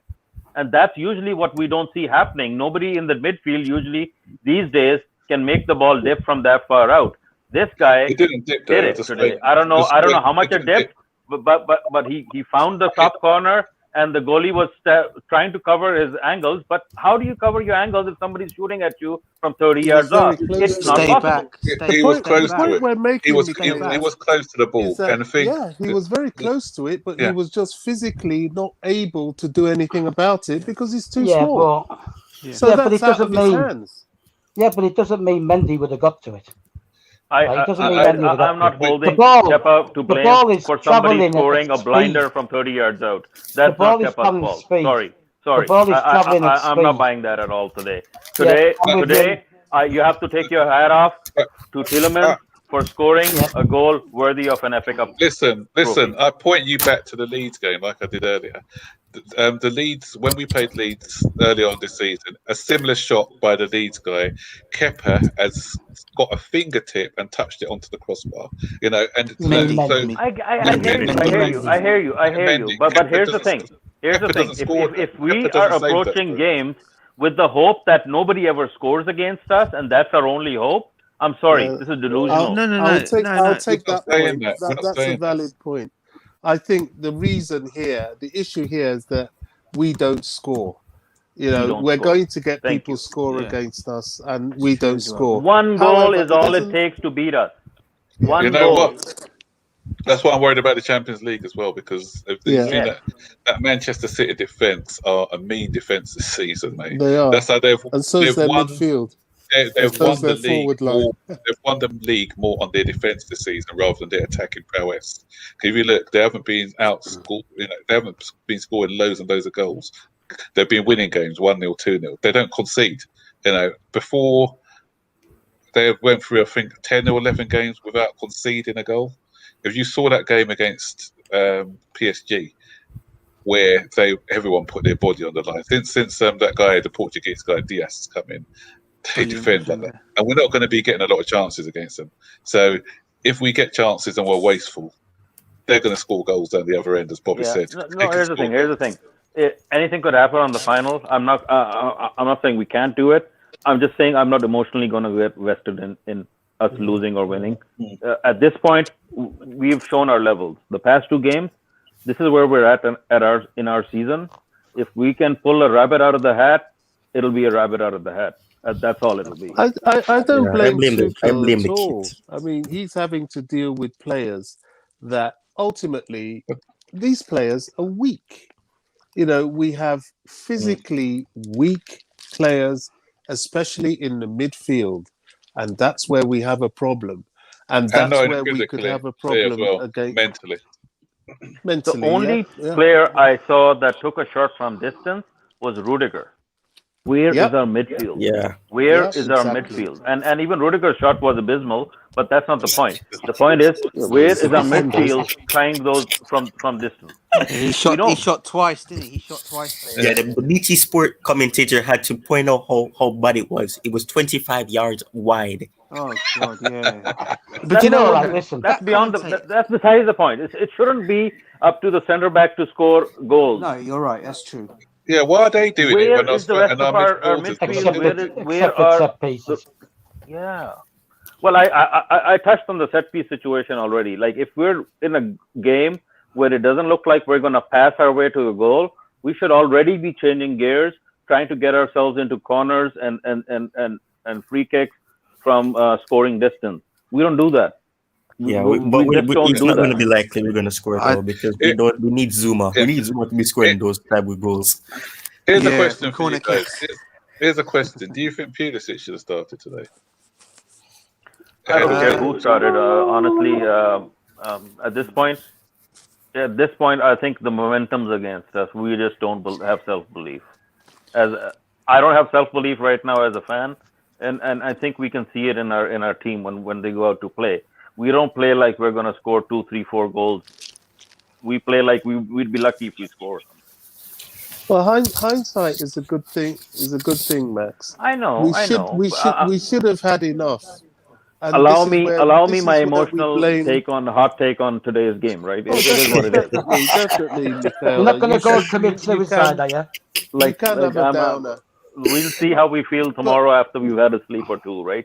But I'll tell you what, we had a player like Ziyech on the field, and he did absolutely nothing. He's another weak player. I don't think we have anybody in our team right now that can show up game in, game out. I don't think so. The only player when you say a player that turns up game in, game out, the only player I can think of is maybe Kante and maybe Kovacic. Maybe. Silva, the only player that I can think of Silva consistently well. putting in a performance. Everybody else has a mistake. Turning to his PSG ways. Yeah, I felt very sorry for Thiago Silva today. Yeah, you could see in his body language. It's like, do you know what am I going to do with this lot? Yeah, you could just see it in he could see that it was so spineless. That's where you have to take your hat off to Tuchel. Despite the fact that he got it wrong today, he's brought this team this far. Whether or not Frank Lampard helped with it or not, I'm not going to get into that. The point is, I think we're overachieving as is. To be this deep into 2 cup competitions, we've already overachieved. These teams had a soft underbelly. We all knew we had a soft underbelly. We were just hoping for a miracle to last a little longer, 1 month longer than it probably will. Having said that, Michaela, today we should have beaten Leicester. They were lucky in many ways, but we only have ourselves to blame. It's the Champions League final that I don't think we've got any chance, but today was the chance for a trophy, and we blew it. It's as simple as that. Yeah. Here's a question. Goes back to what Burton Balder says about when the game reaches a certain point, you know that we're not gonna really do much in the game, and that's something that happened to me today. When it came on to the chances where we were missing, especially that brilliant chance where everybody was heading down the ball, and then Aspie was not able to put it into the back of the net. I was like, yeah, this is Arsenal all over again. I mean, we're in a jinx. We're in a hex. I mean, whatever you want to call it, we're in it. I was just going to say, going back to the Champions League, guys. I mean, listen, I've said I know Bobby disagreed with me on this before, but I said it before, and at the start I said the team that we've got currently now, I think, is probably more for Champions League than it is for the Premiership at the moment because this team has probably played more in Europe. If you think about it, all these players come to Chelsea, right? Yeah, with no pre-season, bubble, with the whole thing with COVID and everything. I think the Champions League is more their thing. Because a lot of them have played in it, apart from maybe probably Havertz. I think Ziyech has played in it. Yes, I think Werner's played in it. Kante, I think... It's a different pace, isn't it? I know it's a different pace. DJ, And the it's played problem in Portugal as well, guys. Not here. Yeah, I want to believe that to be true. But we're playing another Premier League team. That's what I was just about to say. The problem is that we've got another Premier League team. We're not playing a European team. But then we're playing at the same. But then you guys if we're fair to ourselves, we had it easy in the Champions League this season because we played teams that are not familiar with us, that showed us maybe too much respect, and that gave us easier games than we get in the Premier League. And I agree. I wouldn't go that far. I think. But to be honest with you. But we're playing a team that we've beaten twice this season, guys. I know what they've won. Okay, different teams, whatever you guys want to say it, right? But we've beaten them twice. The team that we've also played, we're playing in the ground that we've obviously won at, in beating Porto there. So I don't see why, to a degree. Huh? Yeah, it was Sevilla. Yeah. It's a one-off game, isn't it? Right? Yeah, it is. Anything can happen. Game. Of course, anything can happen. Right? But when they're one-off games, when they're one-off games, we do what they do. One-off games, we should be putting our players on the pitch that are known to have a knack for coming up with something special. Yep. Giroud coming on at 81 minutes is too late, and it showed because the guy was jumping for headers too early. Every time he would jump, he was hoping to get the header. Every time he lost because he was trying too hard, he was jumping early because he only had 9 minutes to do whatever it took to save the game. It's little things like that change the game. He should have been on with 25, 30, 40 minutes to spare at least so that he could make an impact. So that's where it says, man. But Makar, what I've been saying before, it's not only that, it's the fact that he hasn't played many games. He should have been having minutes here and there. He's coming in. He hasn't been played at all. 100%. So he's come in the last few games. If you look at That's why I said give this manager players he trusts because he obviously doesn't trust these players. That's what I'm saying. You can't just leave a player out for like 8 or 9 matches or no longer than that in Giroud's case. No, I'm not blaming Giroud either. I'm not blaming Giroud. I think Giroud was a tool in the tool chest or in the war chest or whatever you want to call that was misused or underutilized. And to throw him in at 9 minutes left, chasing a game is disrespectful to him. Honestly. Yeah, that's what I'm saying. I'm not blaming Giroud. I'm blaming Tuchel for not using him a bit longer. And now he's calling him when up. I say that, I'm also giving Tuchel the benefit of the doubt. He doesn't know these players. He doesn't follow the game, the club, the way we've followed it over the past 10 years. We know what Giroud is capable of. We know what all of these players are capable of. I would have played Alonso. It didn't work today, right? Everybody's criticizing why did he play Alonso. I would have played Alonso because he has a goal in him. But it didn't work today. Yeah, so, but look, one thing we need to look at perhaps now is where do we go from here? Because if we continue like this, some of us are going to just find a bridge and jump over it. You know what? But you guys do you think Tammy Abraham should have been here today? Do you think Tammy should have started in the squad today? Apparently, he did his girlfriend did a tweet. What did it say? Did she? Because I screenshot it. What was the tweet, Tyrone? I've heard about this tweet. Let me see if I can find it. I screenshot it. Said something along the lines of how do you not play your top goal scorer in not the even on the bench. Not even on the bench. I'm not gonna split hairs on that. It is what it is. Tammy's on the way out. It's the writing on the wall. I'm going to say, give the manager somebody he trusts. He doesn't trust Tammy. He doesn't trust Giroud. Okay, fine. You know what? Let's move past it. Let's loan them out. Let's sell them, whatever it takes. Give Tuchel somebody he trusts, and then we can judge Tuchel. Because right now, it seems like he doesn't trust half his squad. Yeah. These last 3 games, what do we do? Where do we go? Because there must.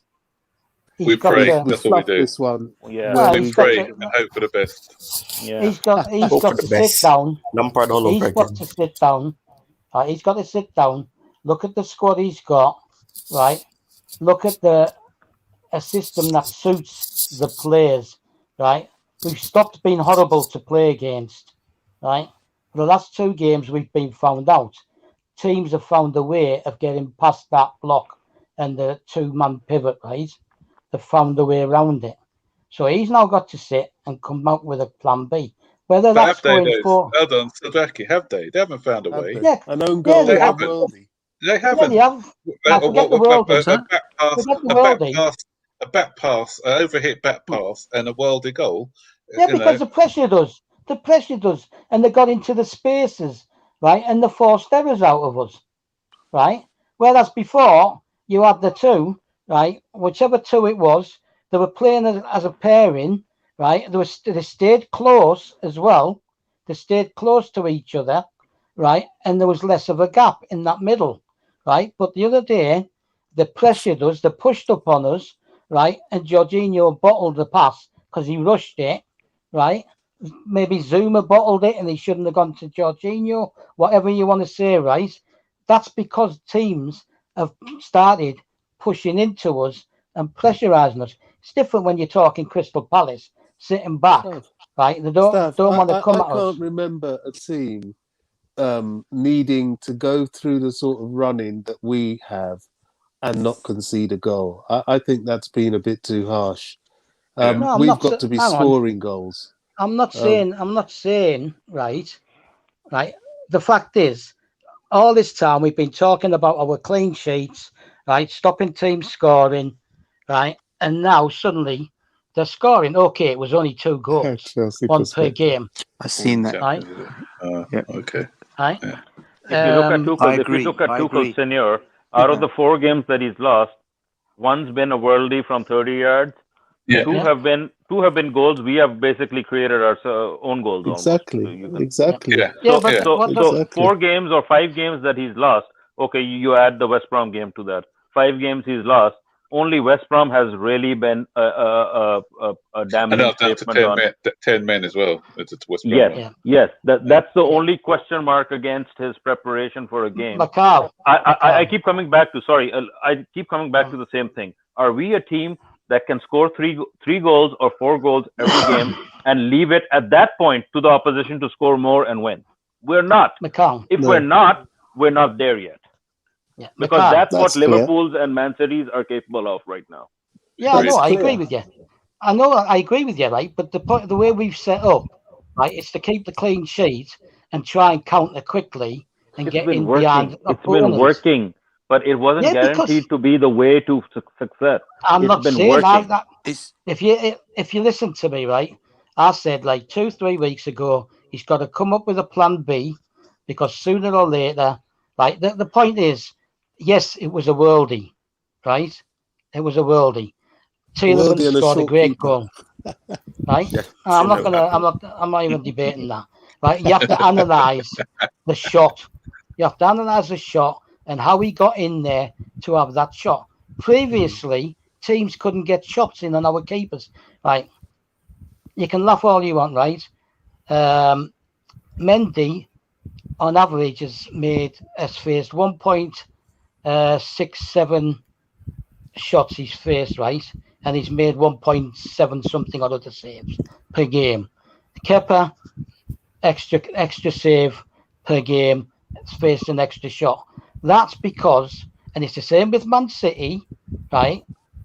With Edison and that, they're not facing the shots because we've not allowed teams to get into the danger areas, right? 100%, and get these worldies in.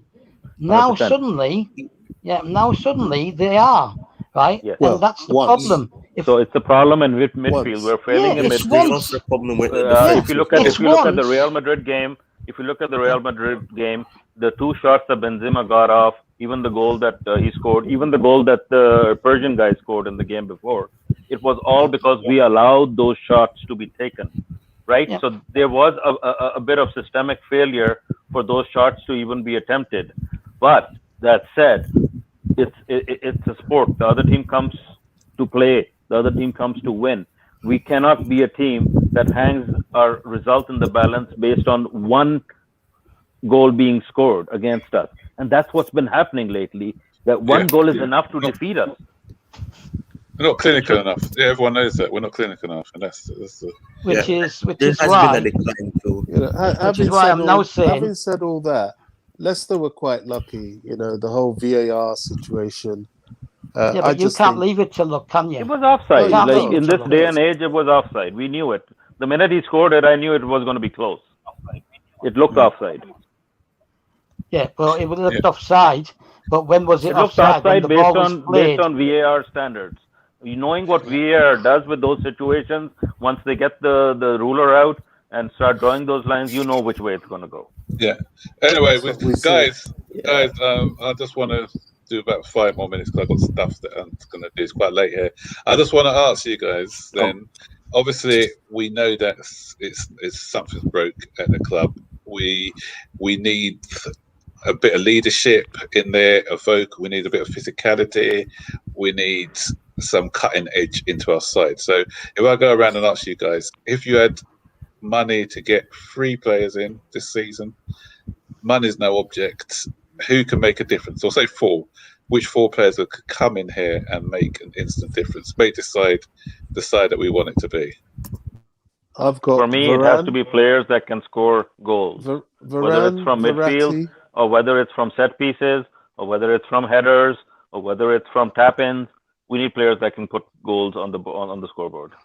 Varane, Let's go and give Verratti, names. So Declan Bob is Rice coming in. and Haaland. Varane, Verratti, Declan Rice, Haaland. Anyone else? You said Anyone 4. else? DJ? No, DJ. That's it. Oh yeah, I'm gonna go with Varane, Haaland, and I'm gonna shock you with one of them, with one of the names here. The Newcastle winger. What's his name? Maximum. Him. No, you're taking him away from You the know what? He's No. good, but he doesn't score either.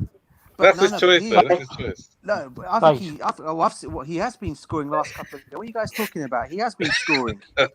His name has slipped my mind. The guy at West Brom, the Portuguese guy at West Brom. No, He's a Brazilian. player, Pereira. Oh, Pereira. Pereira. I mean, He's a okay, player, okay. actually. All right. Okay, I won't put Maxima in. I won't put Maxima in there, okay? Because you guys are just No, it's your choice. If you want him, you want him. DJ, this is your choice. Don't let other people dissuade you. No. I wasn't saying that. I'll go Varane, Haaland, probably Verratti in midfield, and I'll probably go for another winger. I'm probably going to go with Fernandes from Sporting Lisbon. Ooh, Okay. No Sancho. Yeah, me before. Sancho won't come, Bobby, unfortunately. I would love him. But... Haaland won't either, will he? No, it's who you want. It's not who will come. Who would you want? What for? No, you've got to be and realistic Sancho. as well. You've No, got but to be I'm just realistic saying. as well. Your you're dream looking- We've already made a move for Haaland, haven't we? Yeah, 100%. Allegedly. So that's not unrealistic. For me, yeah, Haaland, Sancho, for Rice, and I will go with Marquinhos. Oh, Marquinhos, good defender. Yeah. Everybody just took everybody away the same, man. As in PSG. Yes. We've been linked to him, haven't we? Player, man. We've been linked to him, haven't we? Yeah. Okay, I'll go Marquinhos. Right. Yeah. And I hate myself for saying this. Declan Rice. Right? What? I absolutely hate myself for saying it. Why? But you need someone who's going to get in there, kick people, win the ball, right? Intimidate people, right? Yep. Easy. In that ideal world, of course, Haaland and Sancho, but I'm going to be realistic, right? I'm going to go for Ivan Toney. Oh yeah, from Brentford. Yeah. Good player. Yeah, good player. Very good player. And Pereira. I love Pereira. I think Pereira, a better club, will do business. Yeah. And he scores from distance as well. Isn't Ivan Toney a Chelsea fan as well? If I'm not mistaken. Oh, is it? I think so. possibly. Okay. The thing is, and I'd go. Don't laugh. I'd go for Aguero on a free transfer. That's Isn't he not going laughable. Barcelona? I heard he's going Barcelona. I'm not sure how true it is. Yeah, well, so's bloody Haaland. Haaland Yeah, in he Leeds is. is going to Spain, isn't he? Let's face it. That's what he's angling for. Yeah, He won't come to England. He'll come to England. He'll come to England, right? But not next. When That he's won't be his 36. next move. How No, about- maybe How about 3-4 years time. how No, he about won't. Lewandowski? If Haaland went to Real Madrid now, he's not leaving them when he's 24, 20. He's going to be like Benzema. He'll be there for years, unless it doesn't work out for him. How about Well- Lewandowski? Talk of 60 million. No, Lewandowski. Lewandowski's No, staying. A not for that. statement came out to say that Is he staying? Is he? Oh, it's 100%. Yeah, there was a Yeah, statement. he's the chairman. He said that. But Sadraki, Stab, I'm opposite for you. I think if Haaland, his next step will probably be like a Hazard. He'll come to England first, then Spain. Because if he's at Spain, he's going to be staying in Spain for years. He won't move from Spain to England in his peak. That's not happening. I just don't think Chelsea's on his agenda, unless Probably not. somebody can talk him into it. Unless Tuchel speaks to it. If we don't make top four, he won't be anyway. Yeah. I don't think Chelsea's back office is keen on signing anybody from the Championship. Unfortunately, regardless of talent, I think Benrahma would have been a fantastic addition. We passed on Benrahma for whatever our reasons were. And for Tony, for Ivan Toney, I have a feeling it's going to be the same. No, I think the issue with Benrahma, though, I think, was that he had a slight injury. And that's why, because West Ham, that's why they got him on loan first before making him that deal. So I think that's probably what Chelsea were worried about, spending that sort of money on him with that injury. But we were looking at Ivan Toney. I know that there were links to Toney.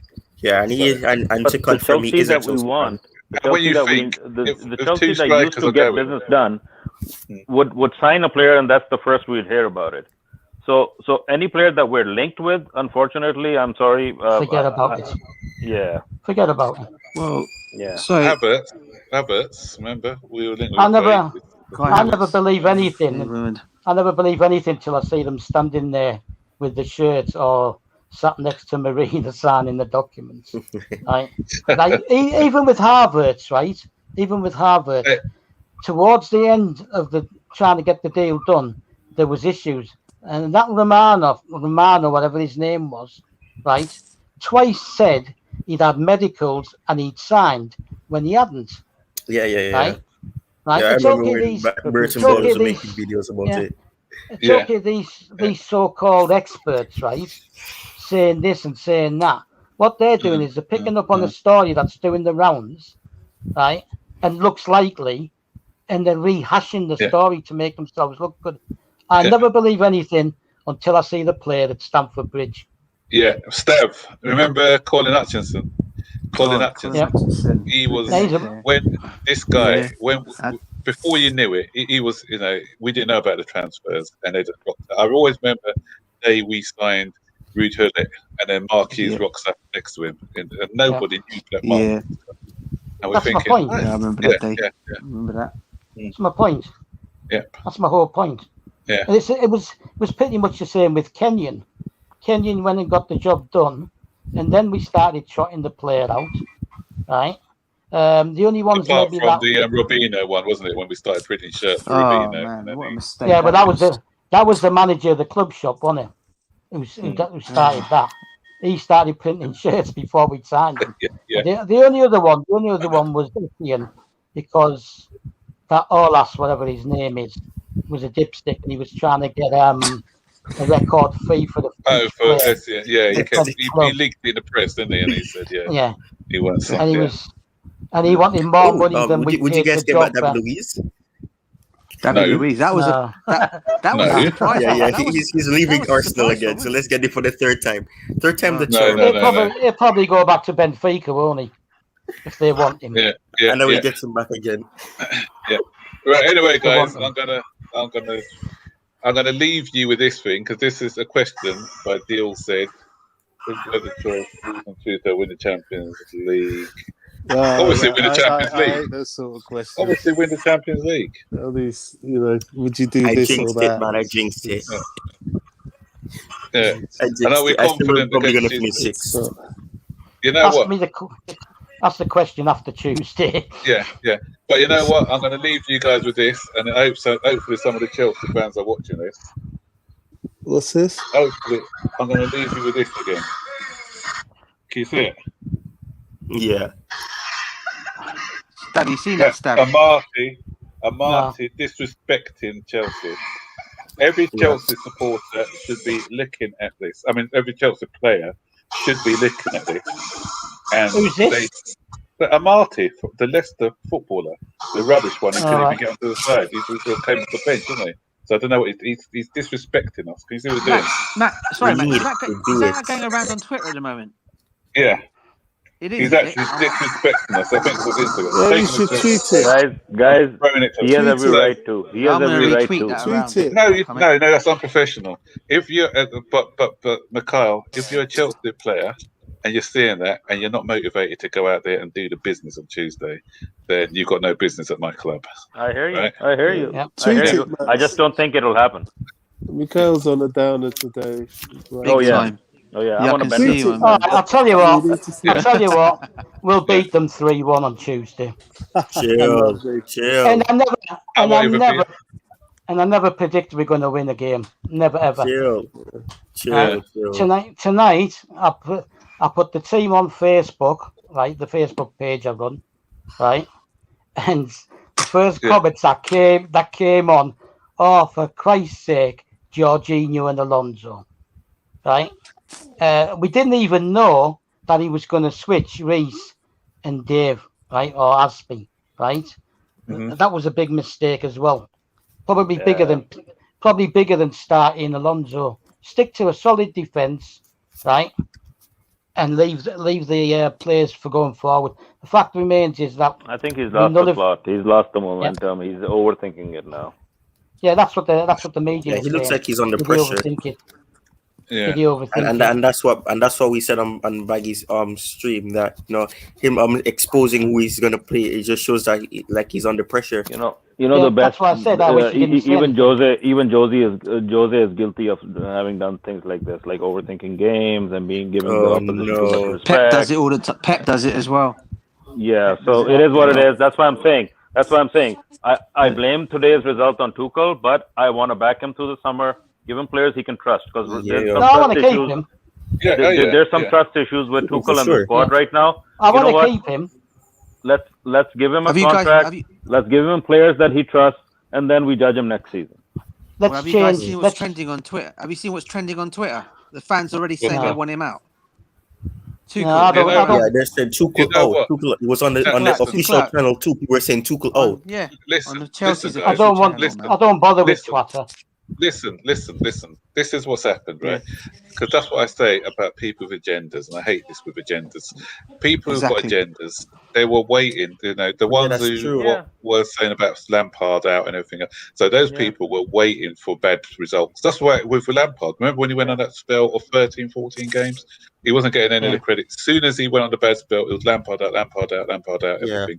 And it's the same thing with these ones who wanted to probably Rory's ones the leading cheerleader. It wouldn't surprise me if he's a main cheerleader. These stupid reactionary supporters. I don't know. Sorry, I'm not buying that. Oh, that's so funny. He just made a video too. We had a bit of wind in our sails, and right now it's gone. And we need to carry ourselves with a bit of humility through the rest of the season, the 3 games that are left, or whatever it is, because right now, you know what, this is not looking good. So unless our players look at themselves in the mirror, long hard, and decide that they're going to change this around, it's not going to change. I've got to come in here. I've been supporting Chelsea too long to go around with my tail between my legs. This is the time we hold our chest out high and we call ourselves Chelsea. And we get back out there and we fight again. This going down, the downer, it's over. We lost.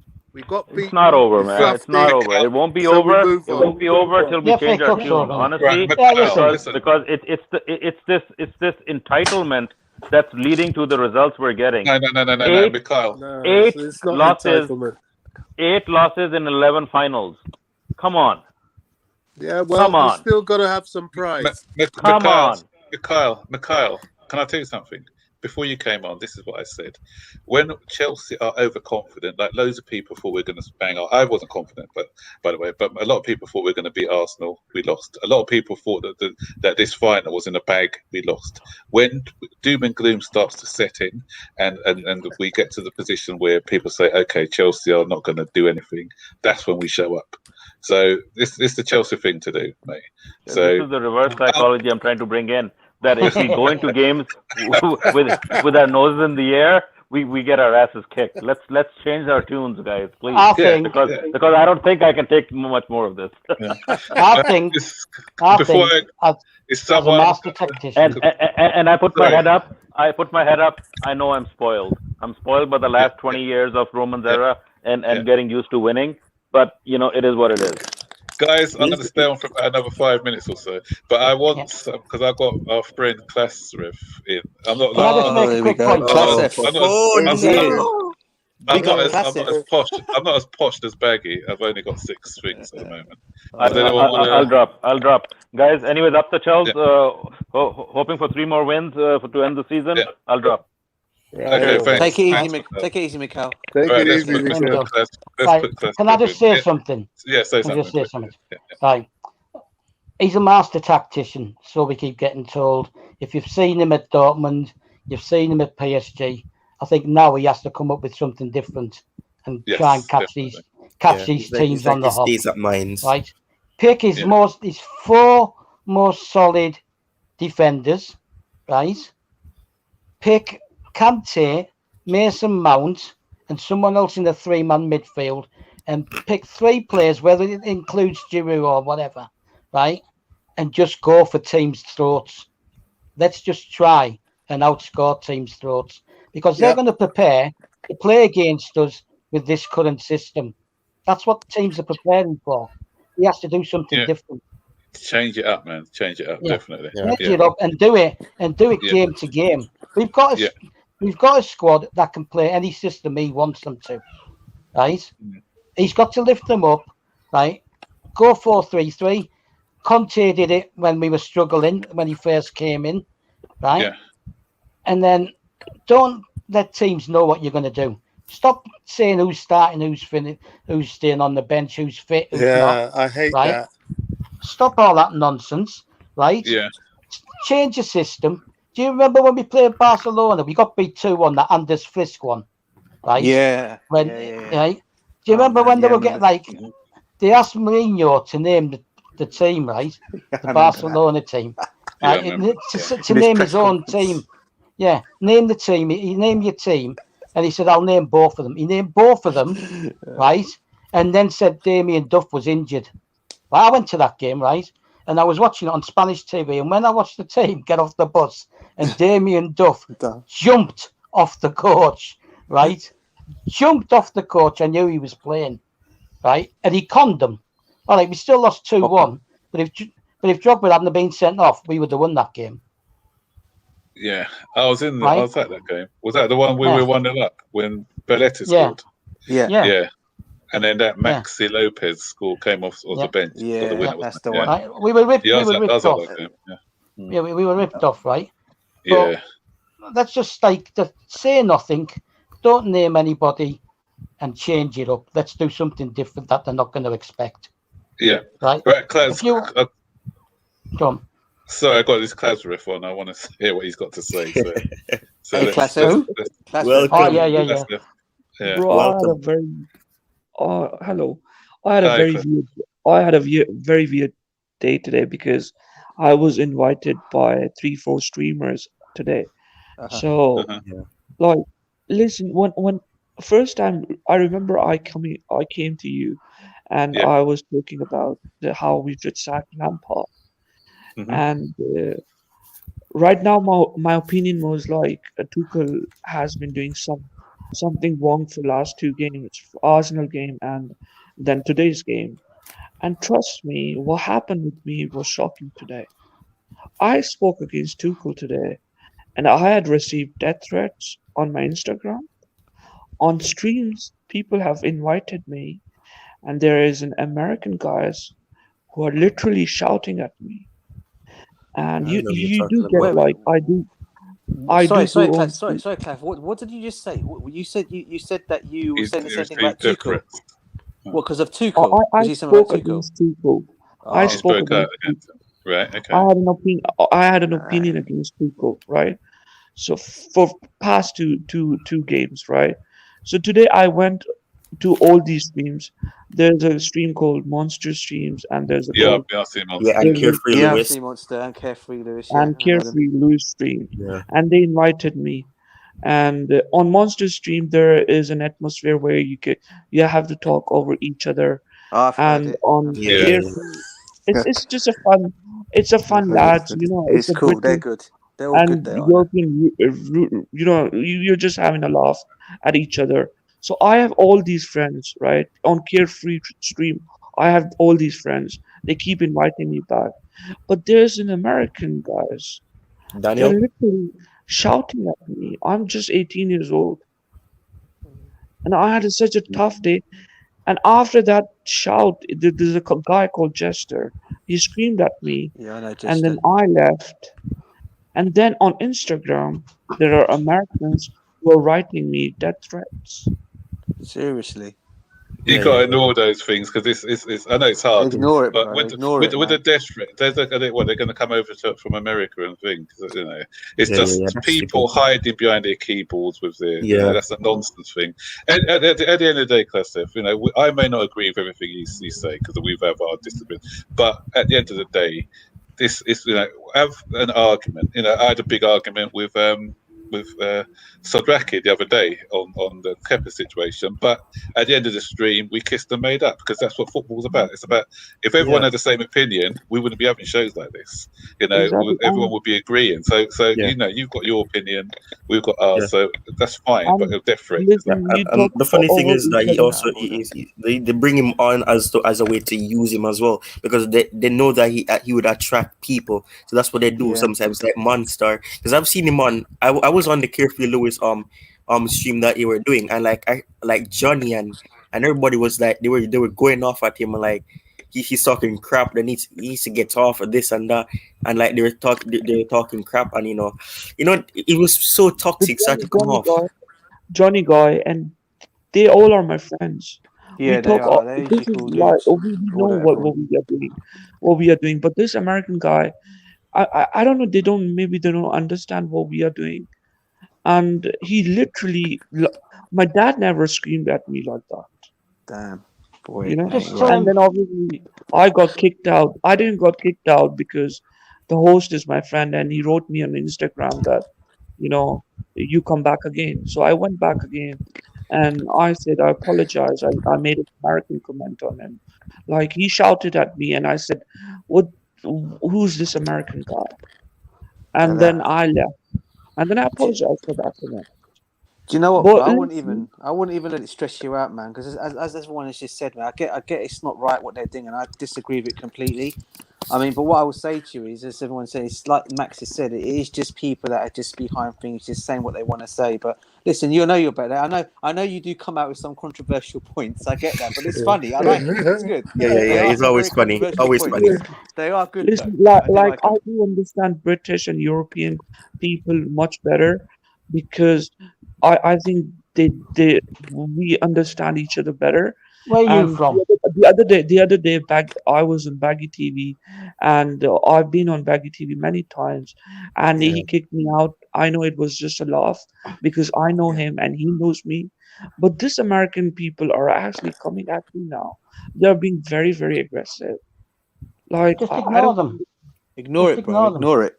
That's what I'm saying. Ignore it. Because I've gotten death threats as well. I've had. Really? I have. I'm not death threats, but I've had people hitting me as well and things. Yes, I've never had them.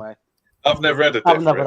Not a death threat. I have. But I just laugh it off. I was like, okay, I'm in a different location and different country from you. They're probably scared. So Where are it's a you? good try.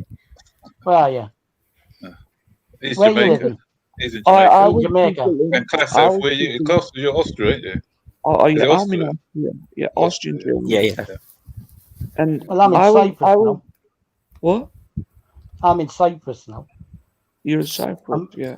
Yeah, I moved Are here you like a help few me? years ago. Yeah, I don't care. They can also, if anybody gives me a death threat, I just tell them to jog on. Just say Well, to them, like pull good your common trousers good, up, man. pull your Like trousers up and jog on. if I receive 1 or 2 death threats is fine, but like don't send me like a lot of death threats. And I know this is done by American guys because I don't know if they Because have they're an thick. agenda against me. I don't know Because what they're they're thick. doing, trying to. So Sorry. you've been getting Or that on your just Instagram. report it. Yeah. You know, Yeah. and There's a guy then called Can't you block Daniel. them? There's a sorry, guy. you Well, can't they come report them. on There's a stream. report thing. So They come on yeah. stream. There's a guy called Javi, Daniel, and there's another Yeah. guy called Yeah, yeah, yeah. Chester. They're after me, man. I'm really worried. I think I have to give What up are they my on? No, don't get worried. They're not What are going to they say on? anything. The thing I'm is, gonna give up if YouTube. Seriously, like I'm 18. I'm a passionate fan of Chelsea. But you know me, right? From 3 months ago, 4 months ago. I'm Yeah, really yeah, passionate, and Yeah. these Americans calls me troll. I'm not a troll. Ignore it, I bro. have Ignore it, lost mate. my health. I have lost my health coming on 15 streams a day. The other day I came on Baggy TV. I was invited by Football Terrace and Egal TV. I went on Yeah, Egal I TV. saw you on I Egal's TV. actually didn't went on Egal TV. I came on Baggy TV. Johnny You was know? on there as well, wasn't he? And so was Monster, weren't they? yeah. yeah, so if you Yeah, want to come on to and Baggy Winter Egal. Surfer. Yeah, I saw yeah, it. Yeah, because we don't this let is a abuse stream I when feel we relaxed. I feel relaxed over here, and but like what? Oh yeah, I just had a very tough day just because I don't appreciate what Tuchel did in 2 days. Just ignore it. Just ignore no, it. Yeah, just ignore but man. Tuchel's come under obviously Tuchel's come under criticism on here by a couple of players to the team. It's not you could criticise a manager if he's done something wrong. There's nothing wrong with that. Yeah. So but as I said, if you want to be on this, as Mikhail has said, Baggy and myself, we don't stand for that sort of nonsense. We're here to talk football, and that's it. It's not any razzmatazz showmanship or anything like that to get likes. And it's always the big YouTubers who always have that tendency. And I'm very careful of sensitivity on every stream. Whatever stream I go, I know what to talk and how to talk and what topic to talk. You know, so it's not like that. I'm gonna go on Baggy TV or I'm gonna come here and I'm gonna be trolling because that's not what we are doing here, right? No, So if I'm invited in monster stream, there is a requirement to be like that.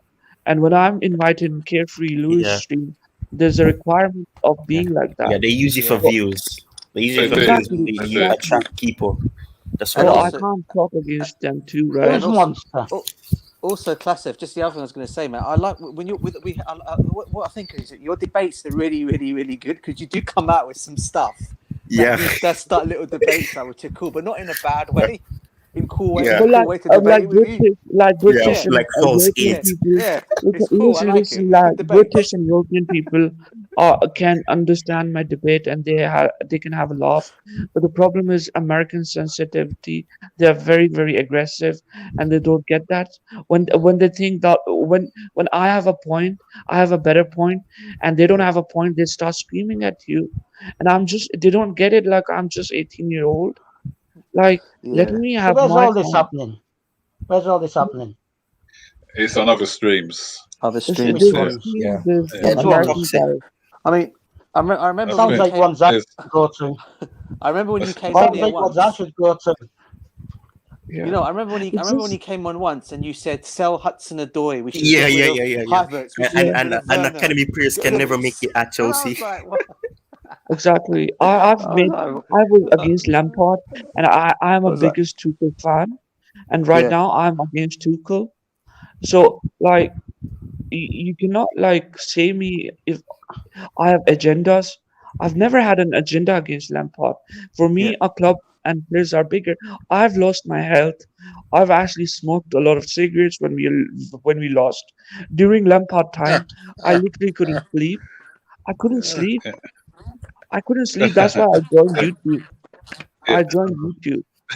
And right now, if I'm having an opinion and these Americans are after me, I don't know what to do. I'm thinking about quitting YouTube. Seriously. Why are you taking Americans seriously? Don't let them get you, man. Just come to our channel. Don't quit it, bro. Seriously, man. Just come to our channel. Yeah. You know, if you want to talk on the channel. Always the younger. It's always the small YouTubers. No, because that's what I'm saying. We don't tolerate that nonsense. You know. Yeah. We're here to talk football. It's not chill. that. He screamed at me like I'm his son. There's a guy called Jester. He just screamed at me like I've never been screamed like that. Somebody hasn't screamed at me like that. Damn. He just shouted at me. Is it the same as this type of thing, or do you just make comments and then? As Hat-Trick says, you're always on social media. You're always going to get idiots there. You're always going to get people there who just want to make themselves look better or something because they're not face to face to you. Yeah. They are. There's a guy called Scott T, and he's my friend. We argue with each other against each other points, and we literally like he's talking, and I'm gonna overtalk over him, and he's gonna overtalk over me sometimes, just for streams, just for fun. And he came in between it, and he started shouting at me. Yeah, like I was like, "What the fuck, man?" Yeah, let me just quickly address this. Deals CFC have been sent in a few tweets. So Tuesday, what do we change, guys? System. The system, the mentality. Mendy back in goal. Yeah, for He's sure. going to be in the goal. Thomas too. It will be. You have some nerve showing up. Try You won't see front. When I was you won't see talking on Kepa Baggy, again. when I was talking on Baggy's stream and I said play Giroud, was it Boogeyman? He was, you don't try the new thing. And I said, well, this guy is a proper striker. He scores goals.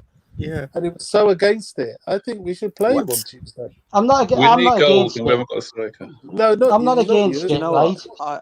But the system we're playing doesn't suit Giroud, right? But do you think, though, but do you think, Sadraki, that by trying to concentrate too much on what we're going to do out of possession, it's blunting what we do when we're in possession? Yeah, exactly. That's what I'm saying. Yeah. That's why I'm saying it doesn't suit Giroud, because it's all about being tight at the back and then trying to break quickly with fluid players, right? Yeah, but we're saying what does he have to change? This is what he has to change, isn't it? He either does something different, right? Go 4-3-3. Yeah, go 4-3-3, right? Play Mason and Kante, because Mason can either support Kante or carry the ball forward, right? Put Ziyech on the right side of that midfield, so he can play the ball into Giroud, right? Play Giroud up front with maybe Pulisic one side and Werner on the other, because Werner can feed off Giroud. If you're playing Giroud, you have to play Ziyech and James.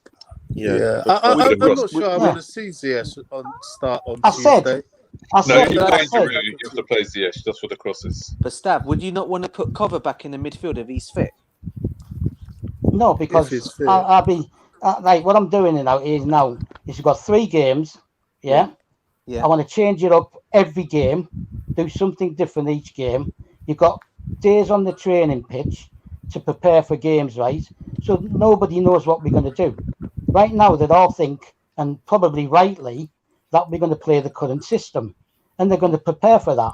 And teams like Man City can hurt us. Yeah, right? True, and so can Leicester. Yeah, I get that. That's right. The thing is, Pep Guardiola is no fool. We've beaten him twice. He's going to be watching us from now until the end of the season, and to come up with. And he's such a good coach. He's going to come up with ways to combat the way we play. That's why that's why in the final we need to change it up against them. That's what I'm saying. Change it up. Even if we play 3 different systems in the next 3 games, nobody knows how we're going to prepare. Listen, right, at the height of their skills, right, you've got Havertz, you've got Werner, who's better off feeding off a main striker, whether that's Giroud or Tammy. My choice would be Giroud because he can hold the ball up, he can win it in the air, lay it off in behind the defence for Werner to get onto. That's where Werner, right, prospers, playing off a main striker, right? And then you can play like Pulisic just between the 3 midfield and behind the 2 up front, right? And keep changing it. Just change it up. Don't let anybody. Don't say who's fit, right? If someone's fit, say he's injured, he's out for the game, right? And then just throw him in. Then just play him. Yeah, right? he just lost his wife.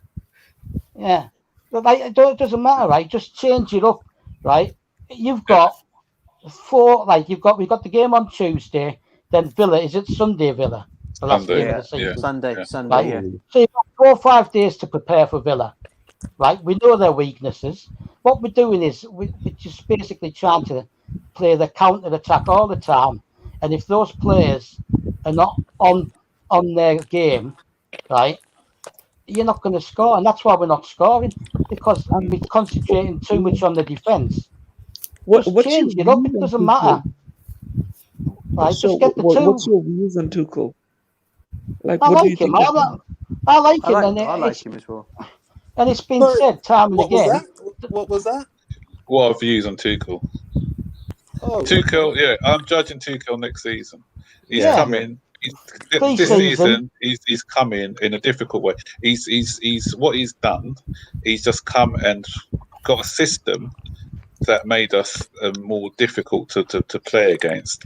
Yeah, made us nasty to play against. And it's also unfair on him because most of the players are used to playing the way that Lampard has been playing for months. So it's like sometimes it's hard for them to get out of that mindset. That's right. So this is not his players at the moment. So he's going to decide between now and the rest of the season who he wants to keep, who he wants to bring in. He's got to look at that. I don't want to be hopeless. Go on. Go on, Chlesea. I don't want to be hopeless. I'm a very strong human being, but I don't want to be hopeless. But like Tuchel, he's made some decision against Arsenal, and today I'm just not feeling him that much now. Because but you don't judge somebody. You have to look at it throughout the course of the season, not on based on 2 or 3 games. So. Yeah, and he's trying to operate the same system. Like you have some kind of a respect for your coach, which remains forever. For example, if you're a United fan, you had a respect for Alex Ferguson, which remains all the time. And when we were under Jose Mourinho, we had so much respect for him because we knew that he was something different. For Tuchel, I had an immense amount of respect. I really believed in him. But I don't know what happened in these 2 games. It's only 2 games, only, Chlesea. Underestimated the team. I know it's only 2 games, but still. How old are you, Chlesea? How old 18. are you again? 18. Oh, right. Okay. Keep the belief, right? Because next season's when we start counting. Listen, if we don't win the Champions League this season, next season will be a different kettle of fish, right? Just keep the belief. We get a pre-season under our belts. He's we need to get it first. For the Champions League, they don't really have that success. Chlesea, I have a question for you, bro. Here's one for you, yeah?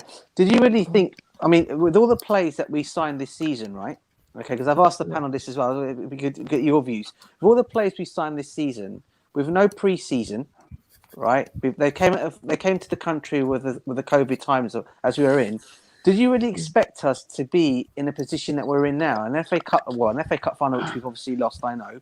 A Champions League final with all these players not even having a pre-season and not even score. And we know Werner and Havertz and Ziyech all generally are very good at scoring. We know what top players they are, but they've just not done it this season for reasons I've just already said. But do you not think next season could be their season? Imagine if they're being bad this season and we've reached the Champions League final, an FA Cup final. Imagine what it will be like next season.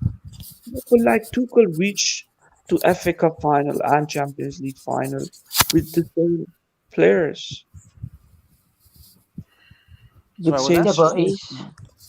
But it's not players who are settled in, are they? Right? They've come across from a different country, different league. they've had to deal with being in a bubble, being locked up in lockdown and things, right? Apart from football, when you go to a new country, has mental issues. yeah. Well, he's had I COVID, am hasn't he? overreacting. Maybe I am overreacting, but Just a little. Yeah, just a little. Yeah. Calm down. Go and get yourself a nice cup of tea, the English tea, with milk. With milk. Calm down. Anyway, guys, that's always I'm on 2 hours. Is Baggy doing one tomorrow? Is Baggy doing one tomorrow? Yeah, I think Baggy's doing one tomorrow. I think he's going to make it. Are you going to be on? I'll probably be on tomorrow for a bit. Yeah. Brilliant stream, by the way. As always. If we want to stop it at a certain point, we always go over. Yeah. I mean, look at all the way we're all laughing, right? After the cup defeat, we're all having a good laugh. We're just enjoying each other's company, even though we're not sat in the same room. Yeah. Right? I'm convinced. Lewis, everybody would be having headaches. I don't bother with him. Made all controversial points as well, as we always do. Yeah. This makes it more exciting. And still getting on with each other. That's right. Yeah. I don't bother. You remember I said there's certain ones I don't bother with, right? Yeah. Carefree Lewis is one of them, right? Who's the chubby guy? He's on with Lewis. Craig. Is it Craig? Craig. So I don't bother with them. Do you know why I don't bother with them? Both are my good friends. I actually like them. Lewis is cool. There's some chill guys. Sometimes they just have some crazy agendas. Yeah. No, but Lewis. I don't go on them. Lewis is good though. Lewis he's really good. Lewis D's. They just have some agendas sometimes. Yeah, but I just don't go on them because he's a massive Christensen fan. He loves Christensen. Yeah, AC hype. He's not good enough. He's not good enough, is he? Let's be honest. Right? If we want to progress, Christensen isn't good enough. Yeah, we're moving on to another conversation. Sorry. No. What I'm saying is, some of them have an agenda, right? The younger guys, the majority of the younger guys, right, have grown up with this thing in their mind that we have to win something every single season, right? Yeah. If we get to the final, we have to win it no matter what, right? And then they kick off. I accepted that we could lose today, right? I've avoided the phone because my in-laws are from Leicester, right? My wife went to bed. My wife went to bed early, so her mum wouldn't ring her, right? But we're all having a laugh about it. I don't listen. That's it. I can't let football drag me down, right? Yeah. Because the day will come when we will win something, and we'll all be happy again, and we'll all have a laugh. We just let the stream off. Yeah, because that's the thing. Super League is over. You know what? We are. Listen, we are. There's a thing about modern fans and older fans. Elder fans who've been around for a while. We've you know what? We've seen it all. So you know we were used to the difficult times. You know these guys, Chlesea. Before I go, I just want to give you a little history lesson. Yeah, I'm a lot older than you. I'm a lot older. Okay. Old enough to be my grandson. Are you nearly old enough to be the same age as me? Nearly.